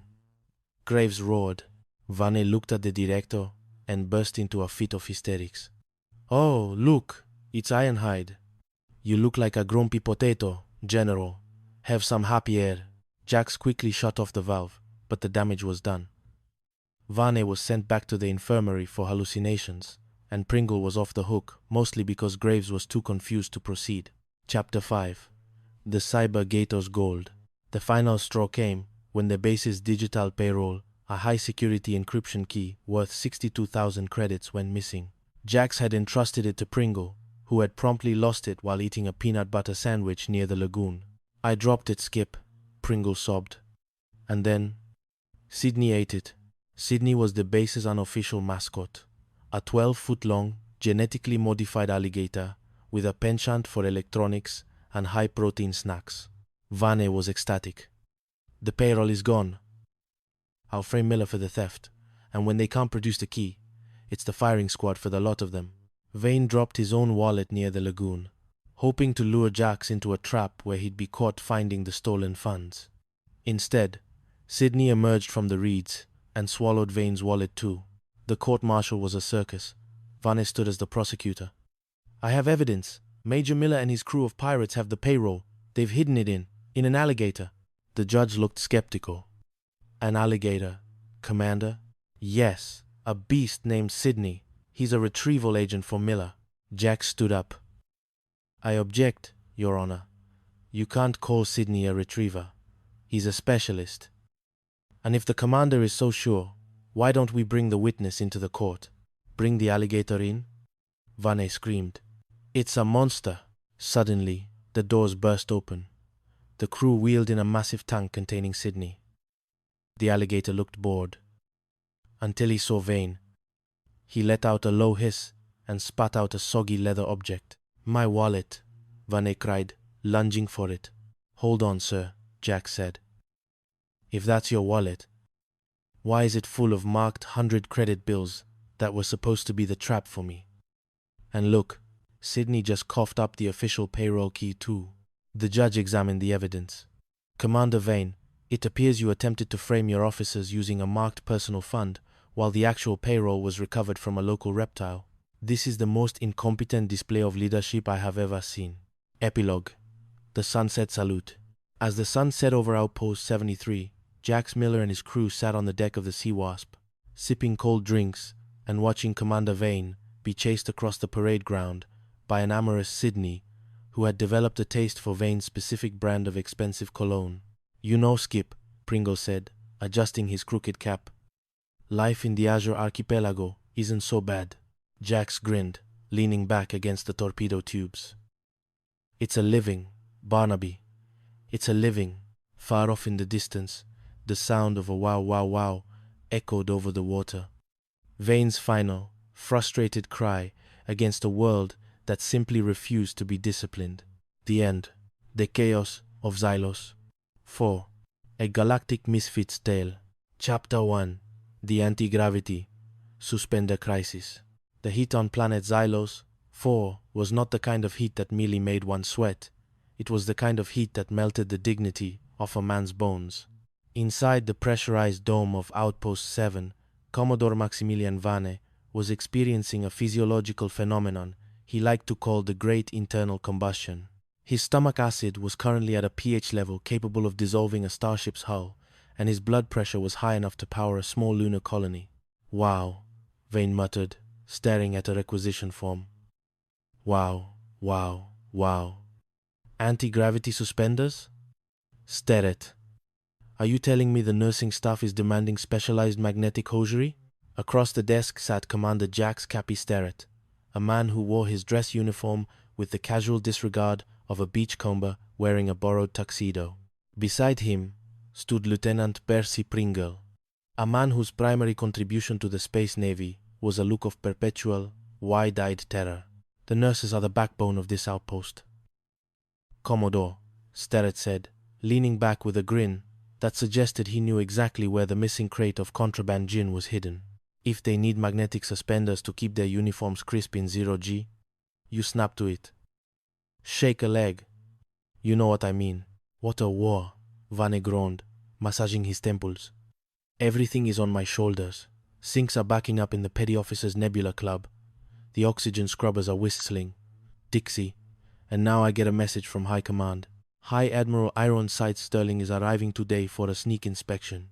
Pringle let out a squeak that sounded like a balloon losing air. "Ironside Sterling? The man who court-martialed his own shadow for not standing at attention?" "The same," Vane hissed. "And look at this place. It's a mess. Sterrett, your crew is currently running a high-stakes turtle racing ring in the hangar bay. If the Admiral sees that, I'm finished. My career will be shorter than a supernova." Vane clutched his stomach. "Oh, the pain. Pringle, those pills. The ones for indigestion." "Sir, please," Pringle stammered, handing over a bottle of neon blue capsules. "You know those give you hallucinations about giant space hamsters. You need to take it easy." "I don't care," Vane roared. "Wait. A minute. A slow, devious light began to flicker in Vane's eyes. If I were truly sick, critically ill, I couldn't possibly be held responsible for the state of the base. I could appoint an acting base commander to face the Admiral's wrath. Sterret raised an eyebrow. And who would that lucky soul be? Commodore. Vane looked at Sterret. A predator's smile crossed his face. With you and your band of galactic pirates in charge of Xylos, 4, you'll run wild, destroy your reputations, and be drummed out of the service right in front of the Admiral. It's brilliant. Vane immediately collapsed onto his desk. Oh, the agony. Pringle, call the medics. I'm dying. It's the Martian flu. Or the Saturn swell. Hurry. Chapter 2. The Acting Admiral of Misrule. 2 hours later, Jack Sterret sat in Vane's oversized command chair, boots resting comfortably on the mahogany desk. Outpost 7 had undergone a transformation. The stern grey corridors were now draped with bioluminescent vines, and the sound of a steel drum band echoed through the ventilation shafts. Commander Sterret, Pringle said, looking at the clipboard with shaking hands. The sinks are still backed up, and the supply chief wants to know what to do with the shipment of magnetic suspenders. Tell him to distribute them to the local Xylosian Trade Guild, Sterret said, flipping a gold coin. And as for the sinks, tell the chief to stop being a plumber and start being a party planner. We're throwing a welcome to the Void Gala. The doors slid open, and Mick, the squad's resident scrounger, burst in. Good news, Skipper. We found the crates of refreshments that Vane hid in the fuel depot. Also, the Xylosian hula dancers are ready for the opening ceremony. Excellent, Sterret said. Admiral Sterling will be here in 20 minutes. Let's give him an inspection he'll never forget. Meanwhile, in the base infirmary, Commodore Vane was tucked into a high-tech med bed, watching a hidden monitor. Look at them. Pringle. Vane cackled. Despite his supposed near-death state, they're turning my base into a Roman orgy. Sterling will have them in the spice mines by sunset. But Vane's joy was short-lived. The monitor showed a sleek, black command shuttle landing on the pad. Out stepped Grand Admiral Sterling, a man whose face appeared to be carved out of ancient, angry granite. Sterret met the Admiral at the airlock, wearing a floral patterned sash over his uniform. Welcome to Xylos 4, Admiral. Acting Commander Sterret, at your service. This is my executive officer, Lieutenant Pringle. He's currently wearing a ceremonial native lei made of rare space orchids. Sterling stared at Pringle's neck. What the devil is that thing? An old native custom, sir? Pringle squeaked. Welcome ashore. Aloha. Will you stop that gibberish? Sterling barked. Maceo, Sterret, take me to the command center. I heard Vane was incapacitated. I shall pay my respects to the dying man first, and then we shall proceed to the inspection of the... Wait, are those hula dancers in the airlock? Those are the... cultural liaisons. Sir, Sterret said smoothly. Very important for intergalactic relations. Vane, watching from his bed, realized he needed to strike. Now, Pringle, get me my robe. We have to lead the Admiral to the air raid shelter. That's where Sterret hid the gambling tables. The confrontation in the infirmary was a masterpiece of comedic timing. Vane, feigning delirium, pointed a trembling finger at Sterret. He's a traitor. Admiral, there are hula girls in the air raid shelter. He's running a casino. Go look. Sterling looked at Sterret, then at the frantic, pajama-clad Vane. Sterret, let's continue. I wish to see the base laundry. The laundry, sir? Sterret smiled. A fine choice. It's very... ship shape. Chapter 3. The Sultan and the Star Wasp. The crisis of the Admiral was barely averted when a new problem arrived. The Sultan of the Solara system. He was traveling with his 3 daughters, the princesses, and his star yacht had experienced engine trouble near Xylos 4. Vane, now recovered but still twitchy, saw another opportunity. Sterret, you will rescue the Sultan and his daughters in your ship, the Star Wasp 73. But I warn you, if you so much as look at a princess, I'll have you shot for treason. Sterret rescued the royal party, But the Sultan was enchanted by the Star Wasp. Such a rugged craft. The Sultan boomed. In Solara, our ships are made of gold and ego. This smells of Greece and adventure. May I drive it? Sterret handed the Sultan the controls. Be my guest, Your Highness. Just watch the asteroids. Back at the base, Vane was hosting a formal dinner for the Sultan. He had restricted Sterret's crew to the barracks, but Mick, Sparks, and the rest of the rogue squad weren't about to miss a royal banquet. We need a disguise, Mick whispered. If we can't be guests, we'll be the entertainment. During the dinner, Vane was mid-sentence, trying to impress the Sultan with his knowledge of Solaran poetry, when the music changed. 3 dancers in veils and elaborate silks entered the room, wiggling with a grace that could only be described as suspiciously muscular. My daughters, the Sultan exclaimed. They have prepared a traditional dance. Vane watched, mesmerized. They're very spirited, aren't they? Wait a minute, Sterret whispered to Pringle. That's not the princesses. That's Mick, Sparks, and Virgil in magnetic suspenders and bedsheets. Vane, sensing something was wrong, stood up. Your Highness, I believe one of these dancers is an impostor, a spy. He lunged forward and snatched the veil off the lead dancer, revealing Mick's rugged, bearded face. Captain, Mick said in a falsetto. You forgot to say, please. The Sultan was outraged. You dare touch the princesses? You dare call my daughters phony Balinese bunnies? No, sir, Your Highness, Vane stammered. I saw a sailor. Alamatukuru porata. Sistera. Alamatukuru porata. I saw a sailor. Enough, the Sultan roared. I will report this to the Galactic Senate. Sterret, take me back to my yacht. I cannot stand the company of this infidel. Chapter 4. The Jinx of the Void Runner. Vane's next scheme was more psychological. He decided to convince Sterret's crew that the Star Wasp 73 was cursed.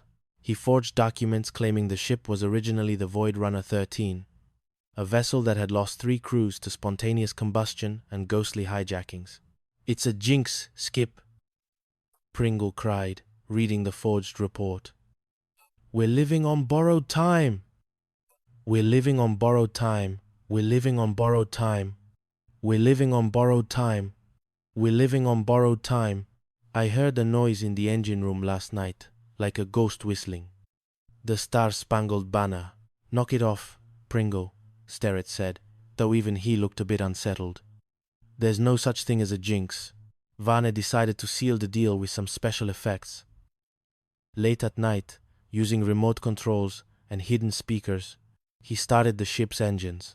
The Star Wasp began to glow with a strange, green light. It's a ghost ship, Mick yelled, running off the gangplank. I'm putting in for a transfer to a desk job on the moon. But Sterret was no fool. He noticed a small wire leading from the ship to Vane's office. All right, boys, Sterret whispered to his crew, who were hiding behind some crates. If the Commodore wants a haunting, let's give him a haunting. That night, Vane was in his office, celebrating his genius. Suddenly, the lights flickered. A holographic projection of Sterret, Mick, and Pringle, all looking pale and transparent, appeared in the doorway.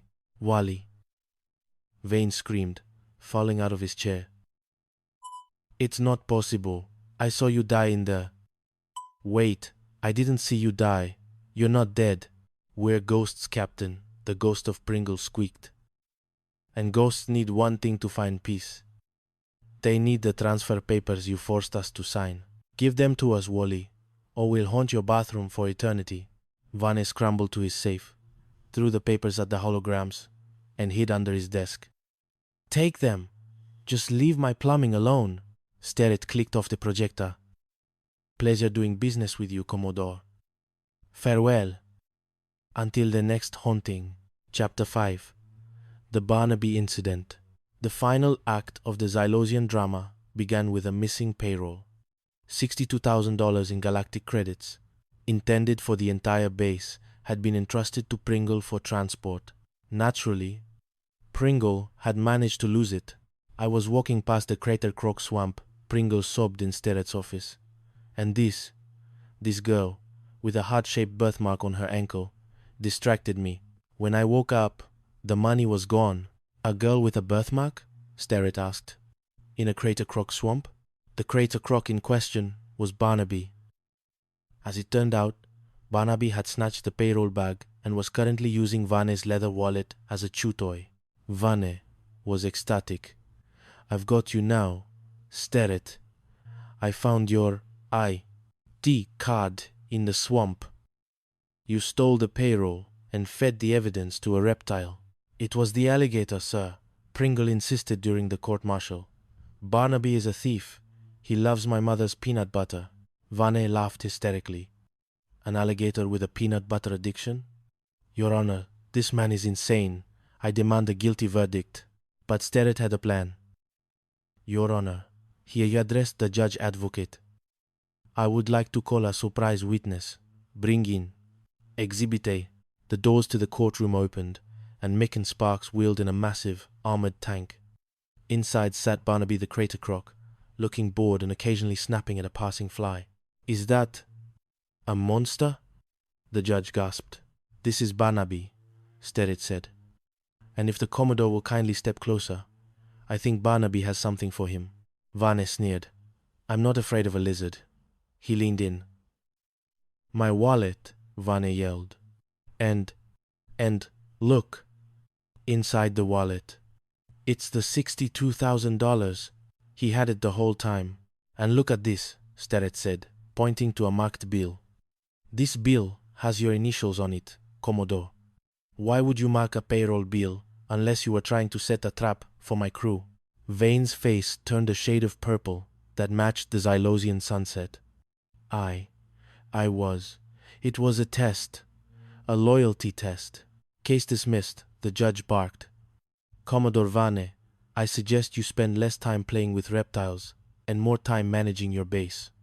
"Sterrett, get that beast out of my courtroom." Epilogue. The final blast. As the twin moons of Xylos, 4 rose over the outpost, Sterrett and his crew sat on the deck of the Star Wasp 73, sharing a crate of champagne they had found in Vane's private stash. To Barnaby, Sterrett toasted, "The best witness a man ever had." Suddenly, the base sirens began to wail. "Enemy Zero fighters!" Pringle yelled. "They're attacking the fuel depot." Sterrett looked at an ancient, decorative cannon sitting on the pier, a relic from the planet's first settlers. "Mick, load the cannon. Pringle, light the fuse." "But Skip, it's a museum piece." "Just do it." The cannon roared, firing a massive iron ball into the sky. It missed the fighters completely, but the shockwave caused a hidden compartment in the pier to burst open, raining another $20,000 in forgotten credits onto the deck. Vane ran out of his office, his eyebrows still singed from the previous week's mishap. What was that? Who fired that ridiculous cannon? Sterrett looked at the money falling around him like snow. Just a fire drill. Commodore! 100% successful. Vane looked at the sky, then at Sterrett, and finally at the $100 bill drifting into his hand. Why me? He whispered to the universe. Why is it always me? Far off in the swamp, Barnaby the Crater Croc let out a contented burp, taste-testing a fresh peanut butter sandwich, while the rogue squad of Xylos, 4 laughed their way into the galactic night, the buccaneers of Zanzariba, a tale of high seas, low luck, and very small garter belts. Chapter 1. The Commodore's ulcer. The humidity on the island of Zanzariba was thick enough to chew. Located in the forgotten armpit of the Saffron Archipelago, the naval base was less a fortress of military might and more a sprawling collection of termite-infested shacks and rust-bucket patrol boats. At the center of this chaos stood Commodore Barnaby Bellows. Bellows was a man who looked like he had been carved out of a particularly angry potato. He was currently vibrating with a frequency that suggested an imminent explosion. Garter belts, wood chip. Bellows roared, slamming his fist onto a desk that groaned in protest. You are the logistics officer of this godforsaken sandbar. If the nurses need garter belts, you snap to it. You shake a leg. You find the elastic, or I'll use your intestines to keep their stockings up. Lieutenant Woodchip, a man whose spine was made of pure sycophancy, trembled. Sir, I'm trying, but the supply chain is, well, it's more of a supply cobweb. Bellows ignored him. He was staring at a telegram that felt like a death warrant. Admiral Steelgaze Sterling is arriving today for a sneak inspection. Do you know what Sterling does to commanders who have backing up sinks in the officers' club? He reassigns them to the Arctic? Woodchip whispered. He skins them, Woodchip. He skins them and uses their hides as seat covers for his jeep. My stomach acid could melt through the hull of a destroyer. I can't face him. If I'm seen in this state, I'm finished. A wicked glint entered Bellow's eyes. It was the look of a man who had decided to set his neighbor's house on fire to distract from his own burnt toast. Wait, if I were incapacitated, if I were truly, dangerously ill, I could appoint an acting base commander. Someone expendable. Someone Sterling already hates. Woodchip's eyes widened. Not Commander Maverick Malone? Exactly, Bellows grinned. A terrifying sight. Malone and his pack of tropical pirates. If they're in charge when Sterling arrives, they'll turn this base into a circus within 20 minutes. Sterling will be so busy court-martialing Malone that he'll forget I ever existed. Woodchip, call the medic. Tell them I've got the saffron fever. No, the spotted agony. Just make it sound expensive. Chapter 2. The Ascension of Maverick Malone. Commander Maverick Mav Malone was currently lying in a hammock strung between two palm trees, balancing a coconut on his chest and contemplating the profound philosophical differences between a lime and a lemon. Around him, the crew of the Sea Scourge, a patrol boat held together by hope and stolen grey paint, were engaged in their usual military duties, playing poker with dried mango slices and trying to teach a pirate to curse in 5 languages. "Skipper!" shouted Lieutenant Percival Porky Pringle, stumbling over a pile of coconuts. Porky was a man for whom the concept of gravity was a personal enemy. "The Commodore is dying, or at least, he's making a lot of noise that sounds like dying." Mav Malone sat up, his brow furrowed. Bellows? Dying? Did he finally choke on his own bile? 10 minutes later, Mav and Porky stood in the Commodore's quarters. Bellows was draped across a chaise longue, groaning with the theatricality of a Shakespearean actor. "Malone." Bellows wheezed. "The end. It's near. The doctors. They say my spleen has turned into a raisin. I must appoint an acting commander. I say, someone. Sturdy. Someone. With a disregard for regulations." "Sir, really, you should rest," Mav said, trying to suppress a grin. He knew Bellows was as sick as a prize stallion, but he also knew a scam when he saw one. "I am appointing you, Malone. And Pringle here. He shall be your executive officer. Go. Take my office. Command the base. Don't worry about the sinks." Porky beamed. "Me? Executive officer? Oh boy, I'll get my whistle." As they left, Bellows waited until the door clicked shut before leaping up and performing a small, spiteful jig. "It's a trap, Woodchip. A glorious, career-ending trap." Chapter 3. The Archduke and the Clucking Custom. The first day of Mav's command was, predictably, a disaster. Within 3 hours, the base payroll had been misplaced. The garter belt shipment had arrived, but was made of industrial-strength rubber, and the sinks in the officers' club hadn't just backed up, they had begun to whistle. Then came the radio call. "This is High Admiral Sterling's office. We have a VIP. Forced down, near the island of Samura. The Archduke of Alzaman and his 3 daughters. Malone, you're the acting commander. Get them to Zanzariba safely, or I'll have your head on a spike." Mav Malone sighed. "Porky, get the Sea Scourge ready. We're going on a rescue mission." When they arrived at Samura, they found the Archduke, a man draped in enough silk to outfit a theater, standing on a beach looking profoundly annoyed. His daughters, the princesses, looked equally unimpressed with the sand. "Greetings, Your Radiance," Mav said, stepping off the boat. "I am Commander Malone. We're here to transport you." The Archduke looked at the Sea Scourge. "Cargo, sir?" Mav asked. "My daughters," the Archduke snapped. One of the crewmen, a fellow named Gumbo, let out a low whistle at the sight of the princesses. "Wowee, wow, wow," he muttered. The Archduke's face turned purple. Mav stepped in quickly. "Forgive him, Your Grace. In our country, that is a ceremonial greeting. It is a sign of profound respect. Wowee, wow, wow. It means, your wisdom is as deep as the ocean." The Archduke softened. "Ah, an unusual culture. Very well, let us board." On the ride back, Porky decided he wanted to be helpful. He tried to show the Archduke how to steer the boat, which resulted in the Sea Scourge performing a sharp 180-degree turn that sent the royal luggage into the drink. "Pringle!" Mav yelled. "Sorry, Skipper. I thought it was in neutral."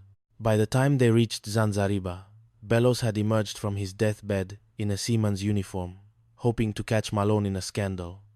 He saw the Archduke and Malone walking together. "Your Highness," Bellows shouted, running forward. "I am the real Commodore. This man is an impostor, a charlatan." The Archduke looked at Bellows' ruffled seaman's outfit. "This man? This peasant?" "Malone. Who is this raving lunatic?" "Just a victim of combat fatigue, sir," Mav said sadly. "He thinks he's a Commodore. Sometimes he thinks he's a teapot." Bellows was dragged away screaming. "I am not a teapot. I am a Barnaby." Chapter 4. The Laughing Gas Hearing. The chaos only intensified. Bellows, now obsessed with reclaiming his rank and destroying Malone, called for a fitness board to evaluate Porky Pringle's competence. He knew if he could break Porky, Mav would follow. "I'll have that bumbling idiot reduced to a swab monkey," Bellows hissed in his office. However, Mav Malone had a plan. He had heard the base dentist had a fresh tank of nitrous oxide laughing gas. "If we can just get Bellows into a jolly mood," Mav told the crew. "He might forget he wants to court-martial Porky."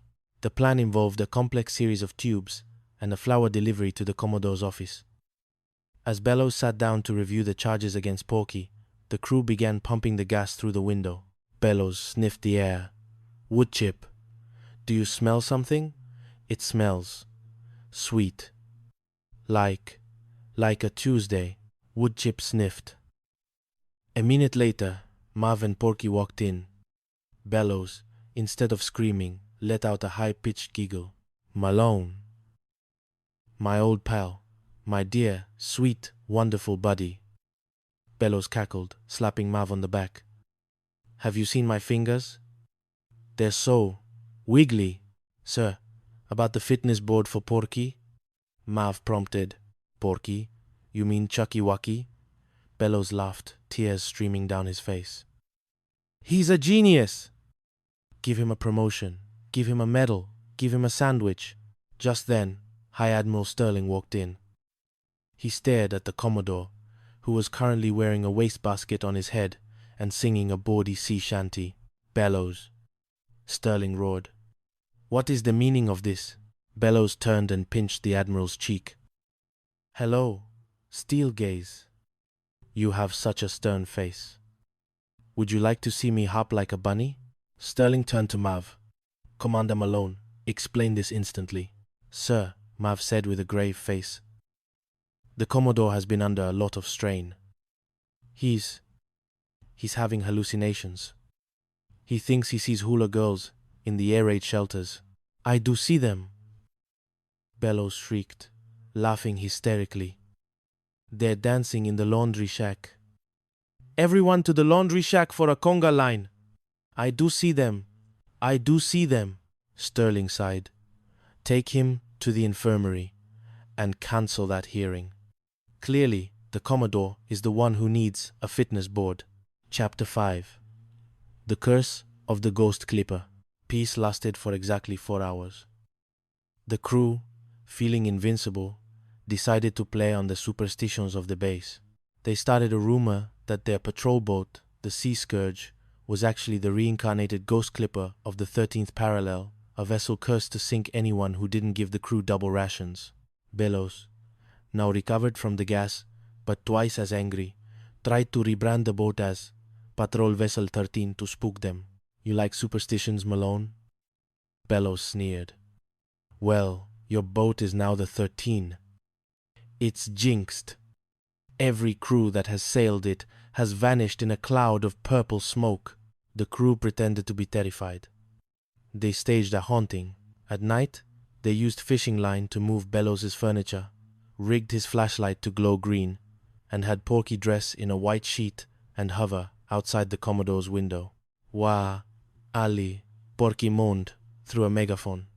Return the transfers. Bellows woke up, shrieking. The ghosts. They want the transfer papers. Woodchip, give them the papers. I don't want to be haunted by a budget-conscious specter. By the time Sterling arrived to check on the jinxed boat, Mav Malone had exorcised it with a bottle of cheap scotch and a hula dance. The jinx is gone, sir, Mav told the bewildered Sterling. But Commodore, he's been talking to the furniture again. Chapter 6. The Grey Payroll Heist. The final straw came with the base payroll. $62,000 in cash. Bellows, in a last-ditch effort to frame Malone, ordered Porky to transport the money through Saloon Road, the most dangerous, crime-ridden stretch of the island. He hoped Porky would get robbed, making Malone look like a negligent leader. Don't worry, sir, Porky said, clutching the canvas bag. I'll be careful. I've got my lucky rabbit's foot. Naturally, Porky was distracted by a beautiful woman with a heart-shaped birthmark on her ankle.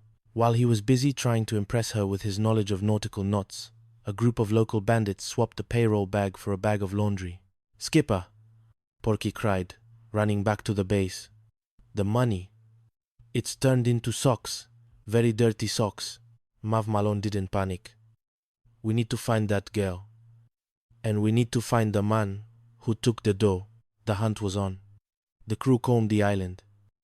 They checked every ankle in every bar.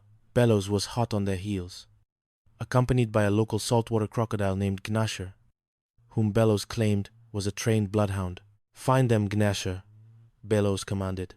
Find the thieves. Gnasher, however, was more interested in eating Bellows' shoes. The climax occurred at a local festival. Mav spotted the man with the payroll bag. A high-speed chase ensued through the marketplace, involving flying pineapples, a runaway pig, and Porky accidentally setting off an antique signal cannon. The cannon, which was supposed to be a decorative relic, turned out to be loaded. With a thunderous boom, it fired a massive ball of the missing payroll. The bag had been stashed inside the cannon by the thieves. When it exploded, $62,000 rained down over the base like green snow. Look, Skip, Porky yelled, catching $100 bill in his mouth. It's a miracle. Commodore Bellows arrived, breathless and shoeless, thanks to Gnasher. He saw the money everywhere. Malone, he screamed. You blew up the payroll. On the contrary, sir, Mav said, calmly collecting the bills. We were just conducting a high-speed audit. Every cent is accounted for, including the one you're standing on. Admiral Sterling walked into the clearing, looking at the raining money, the crocodile eating the Commodore's socks, and Maverick Malone leaning against a palm tree with a smirk. Bellows, Sterling said, shaking his head. I've seen some unusual commands in my time. But this is a masterpiece of insanity. I'm promoting Malone to a permanent station in the capital. And you, Bellows. Yes, sir? Bellows asked, hopefully. A promotion to the mainland? No, Sterling said. You're going to be the new lighthouse keeper on Barnacle Rock. I hear the only company there is a very lonely walrus. As Bellows was led away, Gnasher the crocodile followed him, still eyeing his other shoe. Mav Malone looked at his crew. Well, boys, we saved the base, we saved the payroll, and we still have those garter belts Woodchip found. Porky Pringle smiled, tripping over a sandcastle. Does this mean we can have that party now, Skipper? All a head full, Porky, Mav said, cracking open a coconut. All a head full, the end. The Zenith Chronicles. The Cayman's Gambit. Chapter 1. The Requisition of Sanity. The humidity on Viridia 4 was not merely a weather condition. It was a physical weight that pressed against the soul of every officer stationed at Outpost Zenith. Captain Barnaby, old Grumpy Grissom, sat behind a desk that was currently vibrating due to a plumbing malfunction in the petty officer's sector. He looked at the requisition form and felt his blood pressure reaching atmospheric exit levels. Garter belts. Grissom roared, his voice echoing through the titanium alloy walls. Pringle, get in here before I have you demoted to waste recycling technician. Ensign Percival Pip Pringle, a man whose uniform always seemed 3 sizes too large for his nervous frame, scrambled into the office, nearly tripping over a rogue cleaning bot. Sir, yes sir, reporting for duty, sir. Pip, look at this. Grissom snarled, shoving a digital tablet under the ensign's nose. The medical corps is demanding high-grade garter belts. We are in the middle of a galactic standoff, Pip. We are the front line of the Federation, and you are the supply officer. If the medics need belts to keep their stockings up while they treat space scurvy, you snap to it. Shake a leg, or a tentacle. Just get it done. I'm trying, sir, Pip squeaked. But the cargo freighter from Sector 7 was hijacked by space pirates, who apparently had a very specific fashion sense. Grissom groaned, rubbing his temples. Everything is on my shoulders. I am the commanding officer of this jungle hell, not a haberdasher. And now, the final nail in my coffin has arrived. Grand Marshal Iron Jaw Jackson is arriving today for a sneak inspection. The sinks are backing up, the soldiers are playing cards with indigenous swamp monkeys, and my supply officer is obsessed with lingerie. The desk intercom buzzed. A frantic voice crackled through. Captain! The sinks in the mess hall are overflowing with green sludge. Grissom grabbed the intercom. Who did you expect to find here? The Galactic Queen? I'm the captain, not a plumber. Fix it or drown in it. He slammed the button and turned back to Pip, his eyes twitching. My stomach acid could start a fusion reactor. Pip, give me my pills. The blue ones. No, the red ones. I don't care. Just give me something to stop the burning. Chapter 2. The Sickness Gambit. As the hour of Grand Marshal Jackson's arrival drew near, Grissom's panic evolved into a brilliant, albeit cowardly, epiphany.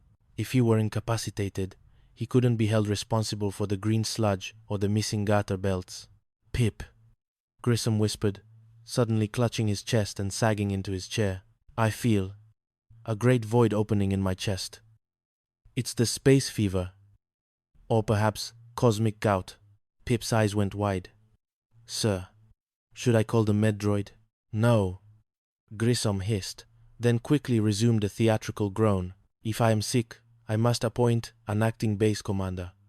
Someone to take the heat from Iron Jaw. Someone disposable. A slow, wicked grin spread across Grissom's face. He knew exactly who. Commander Mac Maverick. Maverick was the leader of the Zenith Drifters, a crew of blockade runners who treated military discipline as a vague suggestion. Mac was charming, brilliant, and utterly chaotic. If Mac were in charge when Jackson arrived, the Grand Marshal would surely court-martial Mac on the spot, solving 2 of Grissom's problems at once. Pip, get Maverick here, immediately, Grissom commanded, and tell the medics I'm at death's door. Hurry, I can feel the light fading. Minutes later, Maverick strolled into the office, his flight jacket open and a smirk on his face that suggested he had just won a bet involving a stolen hover tank. You called, Barnaby? I heard you were checking out early. Should I start measuring the office for new curtains? Grissom, lying prone on a sofa, mastered his most pathetic voice. Maverick. The doctors don't know how long I have. I'm appointing you. Acting base commander. Mac's smirk vanished. Me? Behind a desk? Barnaby, I'm a saltwater skipper a vacuum-sealed pilot. I don't do paperwork. It's an order, Maverick. Grissom coughed violently. Now get out. Take command. The station is yours. God help us all. Chapter 3.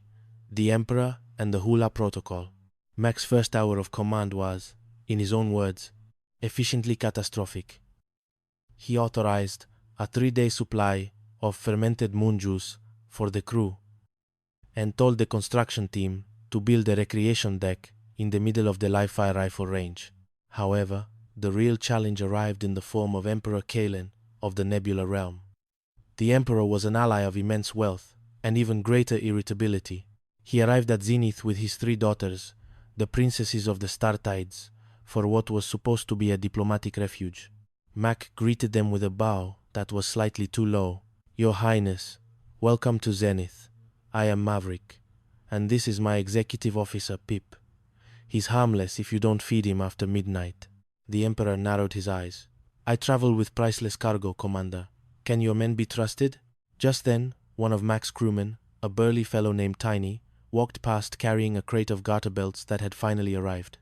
He stopped, looked at the princesses, and let out a low whistle. "Wowie, wow, wow. Look at those starflowers." The Emperor's face turned purple. "Who dares debase the dignity of the princesses?" Mac jumped in, sweating. "Highness, in our culture, that is a ceremonial greeting. It means, your beauty outshines the twin suns of Viridia." "Tiny, say it again, with more reverence." Tiny blinked. Wowie wow. Like a space chicken." The Emperor looked skeptical, but allowed the party to proceed to their quarters. Mac sighed with relief, but the peace was short-lived. Grissom, watching from his sickbed via hidden cameras, was furious that Mac hadn't been fired yet. He decided to escalate.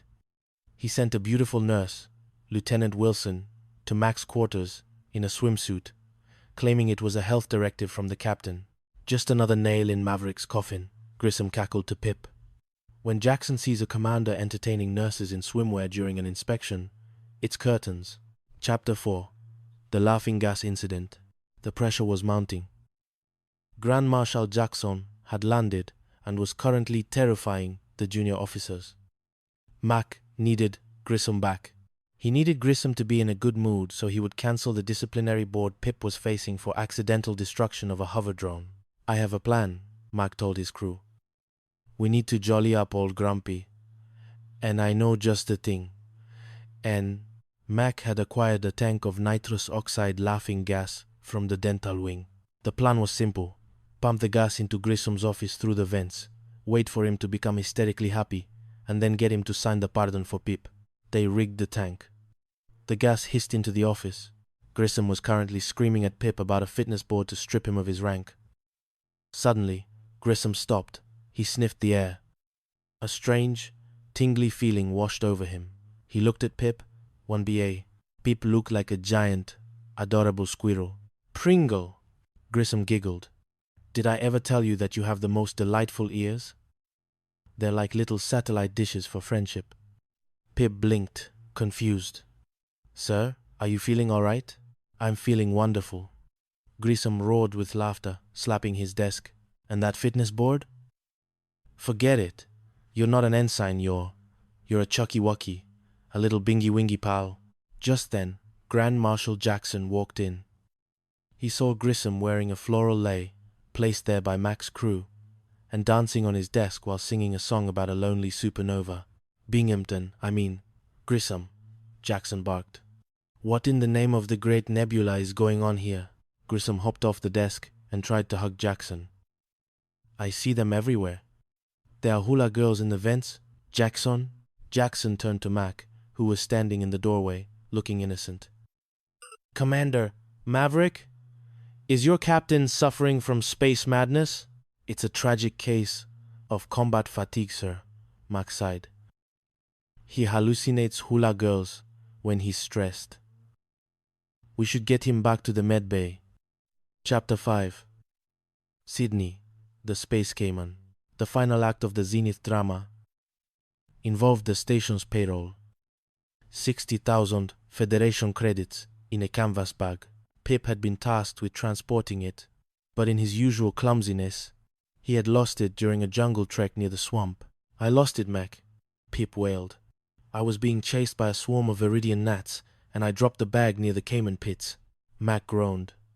"We have to find it before Grissom recovers from the gas and realizes he can charge us with grand larceny." They searched the swamp for hours, but they weren't alone. Sydney, a 3-meter-long Viridian space cayman and the crew's unofficial mascot, had found the bag first. Sydney had a penchant for peanut butter sandwiches and shiny objects. He was currently lounging in the mud, the payroll bag firmly clenched in his massive, toothy jaws. "Okay, Sidney," Mac whispered, approaching the beast with a sandwich. "Nice K-man. Good, Sidney. Just drop the bag, and you can have the extra crunchy." Sidney hissed, pulled the bag tighter, and vanished into the murky water. Meanwhile, Grissom had finally come down from his high. He was humiliated, angry, and determined to destroy Mac. He had found his missing wallet in Pip's quarters, actually planted there by Sidney, and called for an immediate court-martial. "I have the evidence," Grissom shouted in the makeshift courtroom. "This thief, Maverick, and his accomplice, Pringle, have stolen the payroll and my personal ID. I demand justice." "I object," Pip shouted. "The thief is a cayman, a lizard with an unhappy childhood and a love for legumes." "Order," Jackson thundered. "Maverick, this story about a money-stealing alligator is the most ridiculous thing I've ever heard. Unless you can produce this, Sidney, you are all headed for the penal colonies." At that exact moment, a wet, slapping sound echoed down the hallway. The doors to the courtroom creaked open. Sidney the Space Cayman waddled in, looking quite pleased with himself. He walked straight up to the judge's bench and deposited a muddy, slime-covered canvas bag at Jackson's feet. Sidney then turned to Grissom, hissed loudly, and bit the captain's boot. "There's your evidence, sir," Mac said coolly. "The payroll is intact. Sidney just wanted to make sure it was delivered to the highest authority." Jackson looked at the bag, then at the cayman, then at the shivering Captain Grissom. "Grissom, you tried to court-martial a crew for the actions of a swamp animal, and you claimed this man was a thief when the money was clearly in the custody of whatever that thing is?" But, Grissom stammered. "I've seen enough," Jackson said. "Maverick, you and your drifters are cleared of all charges. As for you, Grissom, I think a long rest in the psychiatric wing is in order. You seem to have a very strange relationship with the local wildlife." As Sidney was led away with a fresh jar of peanut butter, Mac leaned back in the commander's chair and put his feet up on the desk. "You know, Pip, I think I could get used to being the acting base commander." "Please, Mac," Pip sighed, clutching his heart. "Let's just hope the next inspection doesn't involve any more reptiles." Mac laughed, the sound echoing out over the Viridian jungle, where the suns were finally setting on the strangest mission in the history of the Zenith Chronicles. The Chaos of Sector 73, a space comedy of errors. Chapter 1. The Panic of Commander Sterling. Deep in the obsidian void of the Outer Rim, clinging to a jagged, mineral-rich asteroid known as Titan 9, sat the most disorganized military outpost in the United Galactic Federation.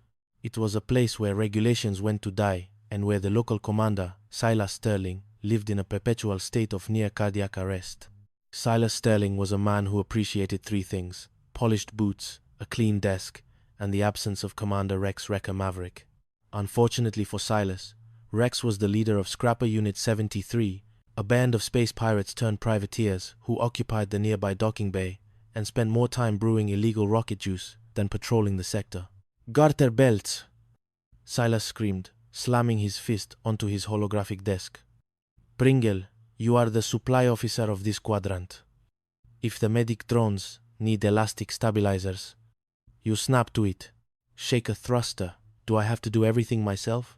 Barnaby Pringle, an ensign with the coordination of a newborn giraffe and the nervous disposition of a rabbit in a fox den, saluted so hard he nearly poked his own eye out. "Sir, yes, sir. It's just..." The shipment was intercepted by space slugs. "Sir!" Silas groaned, clutching his stomach. "What a war. Everything is on my shoulders. And now this." He tapped a blinking red datapad. "A message from High Command. High Admiral Obsidian Graves is arriving today for a sneak inspection." Pringle pallet. "Not Iron Pants Graves? The man who court-martialed his own shadow for not standing at attention?" "The same," Silas whispered, his voice trembling. "He'll see the backed-up waste recyclers. He'll see the gambling ring in the mess hall. He'll see him." Silas pointed out the window toward the Scrapper Unit 73 hangar, where Rex Maverick was currently using a multi-tool to grill a synthetic steak on the hull of a scout ship. Suddenly, Silas's face transformed. A devious, desperate light flickered in his eyes. Pringle, my stomach acid could power a starship. I'm sick, terribly sick. Sir? You just ate a whole tray of protein cubes. I am dying. Silas bellowed, collapsing into his chair with theatrical flair. And as a dying commander, I must appoint an acting base commander to greet the Admiral.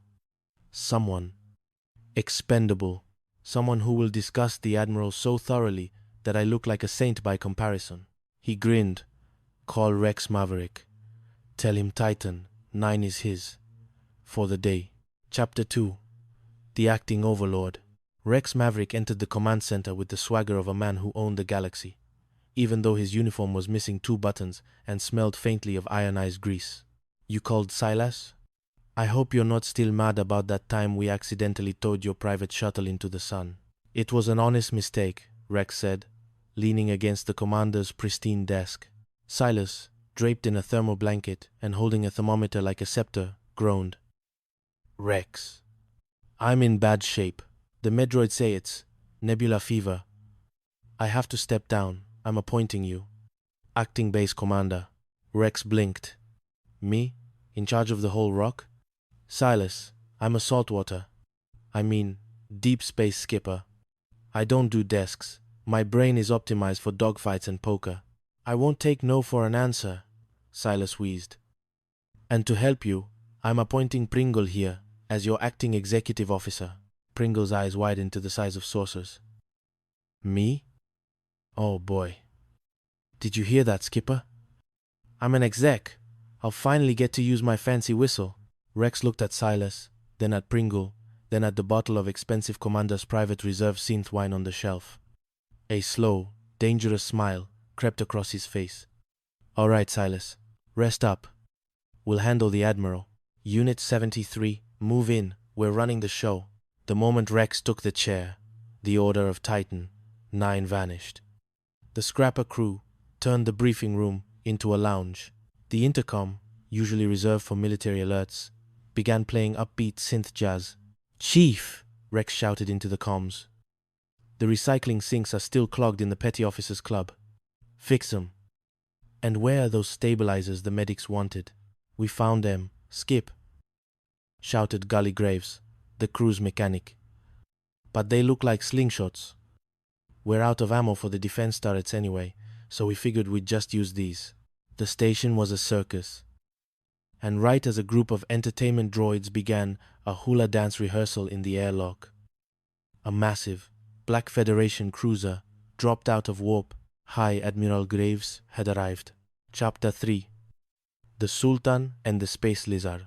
The situation was further complicated by the arrival of the Sultan of Sirius, a fabulously wealthy trade lord whose favor was essential to the Federation's fuel supply. He arrived with 3 daughters, the princesses of the Starpath, and a mountain of luggage. Silas, watching from his hospital bed via hidden cameras, cackled. He's doing it. Rex is actually letting the Sultan drive the patrol ship. He's going to crash the economy of 5 sectors. Indeed, Rex, ever the host, had allowed the Sultan to take the helm of the Scrapper 73. Just keep her steady, Your Highness. It's like riding a cosmic bike. Meanwhile, Pringle had managed to sneak off with one of the daughters, Princess Zara, for a romantic tour of the asteroid's tunnels. To make matters worse, Pringle had a pet. It wasn't a dog or a cat. It was a gorgon, a 3-foot-long, genetically engineered void lizard named Gorgon. That Pringle claimed was just like his cousin from the farm. Gorgon was friendly, but he had a habit of eating things. Important things, like datapads and wallets. Back at the base, Silas was trying to trap Rex. He had marked 9100 credit data chips and left them in a wallet on a park bench, hoping one of Rex's crew would steal it. I've got them now, Pringle, Silas whispered as they hid in the bushes. When they take that money, it's the brig for all of them. Suddenly, Gorgon the Void Lizard scurried out of the vents. With a quick snap, he snatched the wallet off the bench and swallowed it whole. Hey, Silas screamed, jumping out of the bushes. That's my bait. Give it back. You, prehistoric trash compactor. Gorgon let out a satisfied burp and vanished back into the ventilation shaft. Chapter 4. The Euphoria X Incident. Pringle was in trouble. Silas had filed for a fitness board to have Pringle discharged for incompetence, citing the time he accidentally torpedoed a Federation garbage scow. Pringle claimed it looked like an enemy, stealth sub, camouflaged with potato peels. We've got to save Pringle, Rex told the crew in the hangar. We need Silas in a good mood. A really good mood. I've got just the thing, Skip, Gully said, patting a pressurized tank. The dentists in the medbay use this Euphoria X gas for painless surgeries. If we pipe this into Silas's office during the hearing, he'll be so happy he'd promote a rock to Admiral. The plan was set. As the stern Admiral Shoemaker arrived to oversee Pringle's hearing, the scrapper crew pumped the laughing gas through the vents. Silas Sterling, who had been prepared to scream for Pringle's head, suddenly felt a strange tingling sensation. His scowl melted into a goofy grin, and then Silas giggled, pointing at Pringle. He hit the garbage ship. Why didn't I think of that? Potato camouflage. Admiral Shoemaker stared in horror as Silas began to dance with a potted plant. Captain Sterling, this is a military proceeding. Oh, lighten up, shall we? Silas barked, slapping the Admiral on the back. Let's have a party. Rex, bring the entertainment droids. I want to see the hula dance. Rex Maverick leaned against the doorframe, smacking his gum. You heard the man, Admiral. The commander wants to live it up. That's an order. The hearing devolved into chaos. Silas was hysterical with laughter. Pringle was confused, but happy, and the Admiral was convinced that the entire base had succumbed to space madness. Chapter 5. The missing payroll. The comedy of errors reached its peak when the station's monthly payroll, 62,000, credits stored on a physical master chip went missing. Pringle had been assigned to transport it, but he had been distracted by a beautiful woman with a heart-shaped birthmark on her ankle. While he was distracted, the chip disappeared. Silas, now recovered from the gas and twice as angry, saw his chance. This is it. Grand larceny. Rex, your exec lost the payroll. You're all going to the penal colony on Pluto. Wait a minute, Silas, Rex said, holding up a hand. The payroll isn't stolen. It's just misplaced. Misplaced? It's 62,000 credits?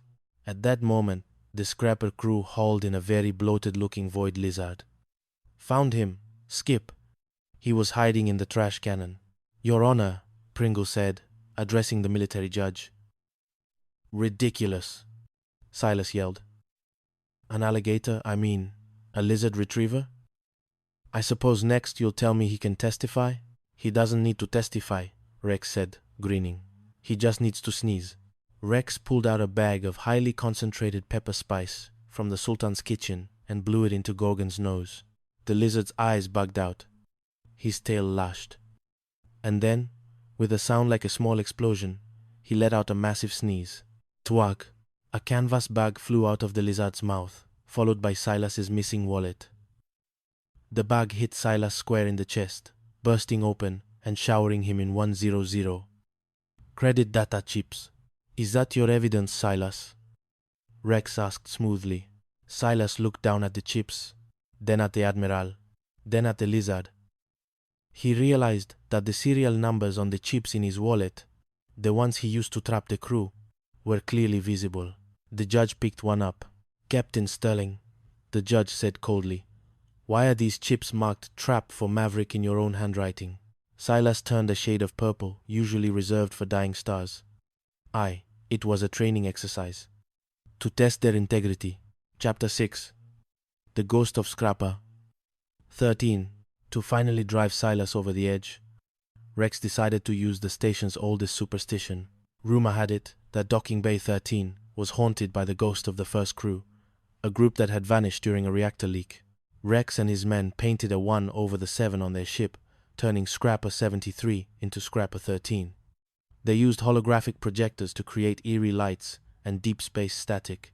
Silas, already on the verge of a breakdown, woke up to find Rex and Pringle standing by his bed, covered in glowing green phosphorescent paint.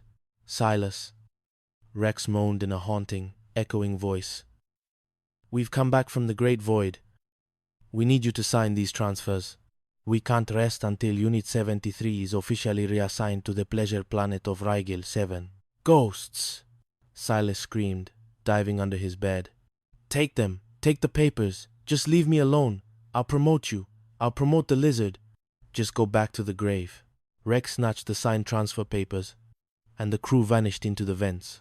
The next morning, High Admiral Graves found Silas Sterling hiding in a laundry bin, muttering about hula-dancing ghosts and potato submarines. Rex Maverick, meanwhile, was back in his docking bay, feet up, sipping synth wine. The 73 was back to its original number. The payroll was found, the Sultan was happy, and Silas was headed for a mandatory psychological evaluation at a luxury spa prison. You know, Pringle, Rex said, tossing a piece of synthetic jerky to Gorgon the lizard. Being an acting commander was fun, but I think I prefer being a pirate. Aye aye, Skipper, Pringle said, finally getting his whistle to work. But can we keep the lizard? Suta. Rex looked at Gorgon, who was currently trying to eat Silas's forgotten medals. And as the Scrapper 73 roared into the star-studded sky, leaving Titan 9 behind, the galaxy felt just a little bit more chaotic and a whole lot funnier. The end. The Chronicles of Purgatoria. The Captain, the Crocodile, and the Garter Belt Gambit. Chapter 1. The Antacid Admiral and the Garter Belt Crisis. The island of Purgatoria was not, as its name suggested, a place for spiritual cleansing. It was a humid, mosquito-infested speck of sand in the Pacific, where the United States Navy sent the men it didn't want, under the command of a man who didn't want to be there. Admiral Horatio Ironsides Thistlebottom sat behind his mahogany desk, which was currently warping in the 100% humidity, clutching his stomach as if he were trying to prevent his internal organs from staging. A mutiny. Garterbelts. Pringle. Garterbelts. Thistlebottom bellowed, his face turning a shade of purple that matched the tropical sunset. Lieutenant Percy Pringle, a man whose uniform always seemed 3 sizes too large, and whose glasses were perpetually sliding down a nose slick with nervous sweat, jumped nearly a foot into the air. Sir, the supply manifest. Sir, the nurses are in an uproar. They demand garter belts. I am the commanding officer of this godforsaken rock, not a haberdasher. But if they need them, you snap to it, shake a leg, Pringle, or whatever it is people do when they aren't being crushed by the weight of global conflict. Thistlebottom popped 3 antacid tablets into his mouth, crunching them with the desperation of a man eating his last meal. The stress was palpable. The sinks in the petty officers' club were backing up. The local flora was eating the radio wires. And to top it all off, a message had just arrived from High Command. Admiral Leadbottom Rafferty is arriving for a sneak inspection. Thistlebottom whispered, the words tasting like ash. If he sees the state of this base, he'll have my head on a pike. Pringle, look at me. Do I look sick? Pringle squinted. You look like you've been marinated in vinegar and left in the sun, sir. Perfect. Thistlebottom's eyes gleamed with a sudden, treacherous inspiration. If I'm sick, terminally ill, perhaps I can't be held responsible for the sinks. I'll appoint an acting base commander. Someone to take the fall. Someone expendable. He looked out the window toward the docks, where Captain Barnaby Barnacle Buckle and his crew of misfit mariners were currently lounging on the deck of PT boat the Salty Beach, possibly roasting a stolen pig. Buckle, Thistlebottom sneered. I'll put Buckle in charge. By the time Rafferty leaves, Buckle will be in the brig, and I'll be recovered and blameless. It's brilliant. Pringle, call the medic. Tell him I've contracted tropical brain fever. Chapter 2. The Reign of the Salty Bitch. Captain Barnaby Buckle was a man who viewed Navy regulations more as vague suggestions than rules. When he was summoned to the Admiral's bedside, he found Thistlebottom draped in a damp sheet, groaning with the theatricality of a dying Shakespearean lead. Buckle. The end is near. Thistlebottom wheezed. I'm appointing you acting base commander. And Pringle.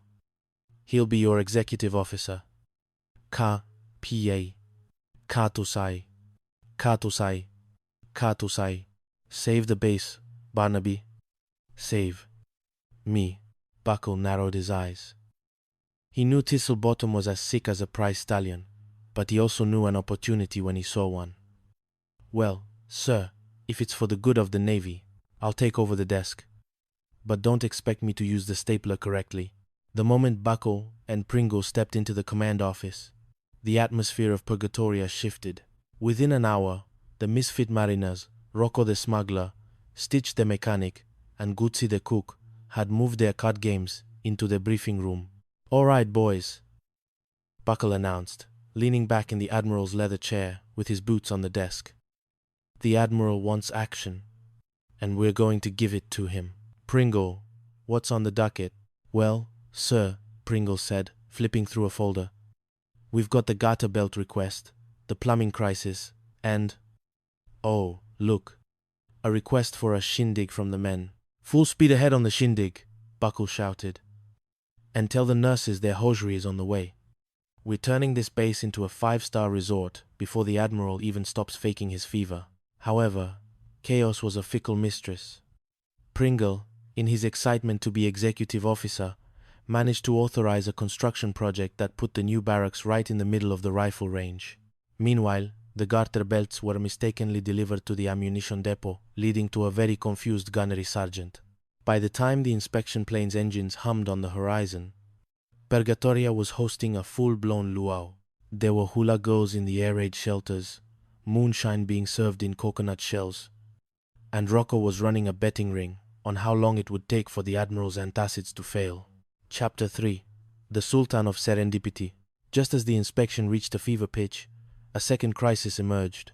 A flamboyant dignitary, the Sultan of Serendipity, was forced to make an emergency landing on Purgatoria with his 3 daughters, the princesses Amira, Layla, and Jasmine. Buckle, still wearing the acting commander hat, had to pivot from hiding moonshine to hosting royalty. The Sultan was a man of immense pride and even more immense luggage. I travel with my most valuable possessions, he declared, gesturing to his daughters, who were veiled and looking decidedly bored with the Pacific theater of war. Welcome to our humble. Sand, trap, your highness, Buckle said, bowing with a grace that suggested he might have once been a waiter. I wish to see your naval prowess, the Sultan demanded. Take me on your salty beach.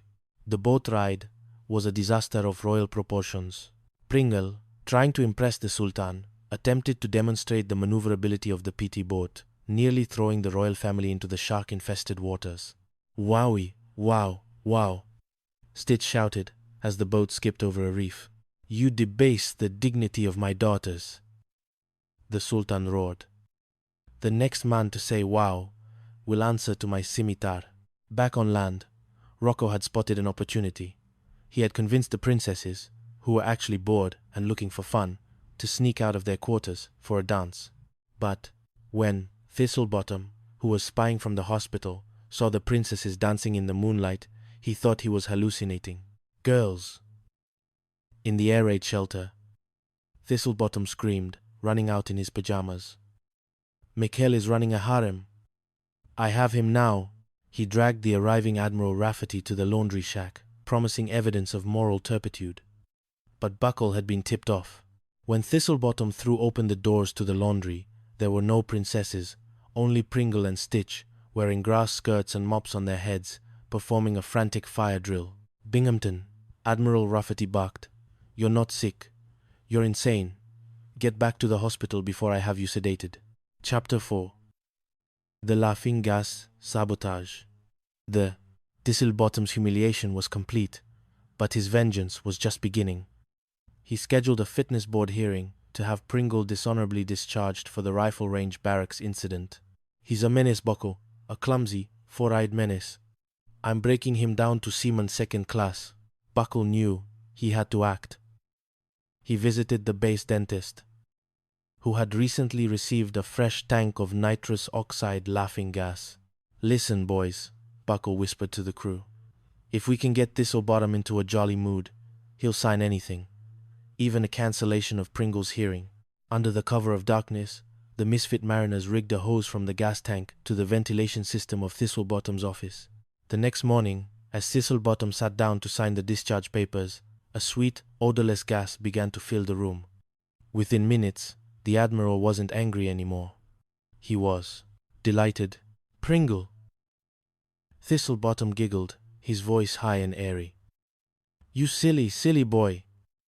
You put the barracks in the rifle range? That's the funniest thing I've ever heard. It's like a game of dodgeball with lead." Buckle walked in, hiding a grin. "Does that mean the hearing is off, sir? Off? It's a riot. Cancel it. In fact, promote him. Promote everyone. Let's have more garter belts. I want to wear one as a headband." The crew cheered, but the gas was too effective.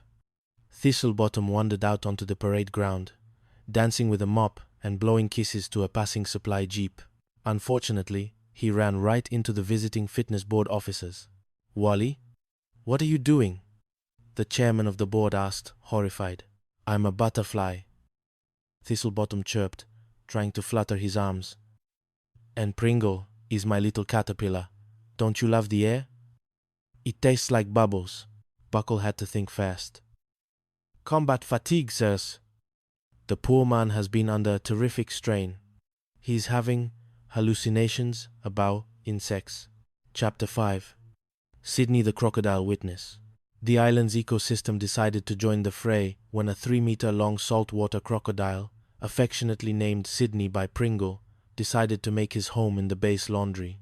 Pringle had been feeding Sydney peanut butter sandwiches, which had turned the apex predator into a somewhat sluggish, spread-loving pet. The trouble started when Thistlebottom, in an attempt to set a theft trap for Buckle, marked 9 $100 bills and left them in his wallet on a park bench. He intended to lose the wallet, wait for a sailor to find it, and then arrest them for larceny. But Sydney found it first.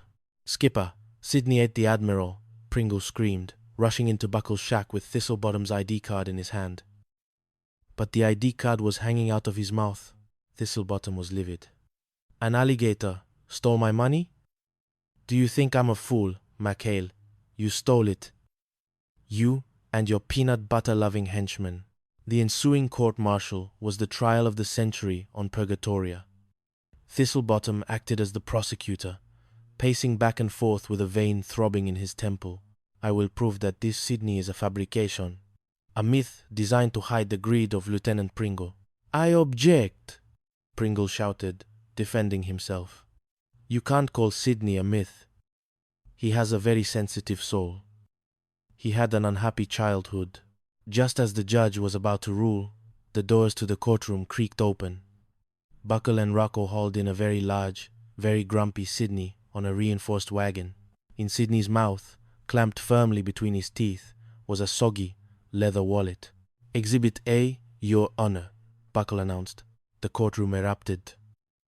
Thistlebottom tried to snatch the wallet, but Sydney gave a warning snap that nearly cost the Admiral his fingers. "Give it to me, you scaly thief," Thistlebottom yelled. "Wait," the judge shouted. "The wallet is marked W, B, and look. Inside are marked bills belonging to Lieutenant Silas Snodgrass. Admiral, did you use your aid's back pay to set a trap?" Thistlebottom froze. Snodgrass, the sycophant, started weeping. "He promised I'd get it back, sir. He said it was for the good of the Navy."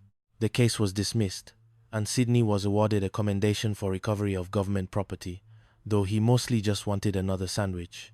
Chapter 6. The Great Payroll Heist of Noumea. The final act of the Purgatoria comedy began with a flight to the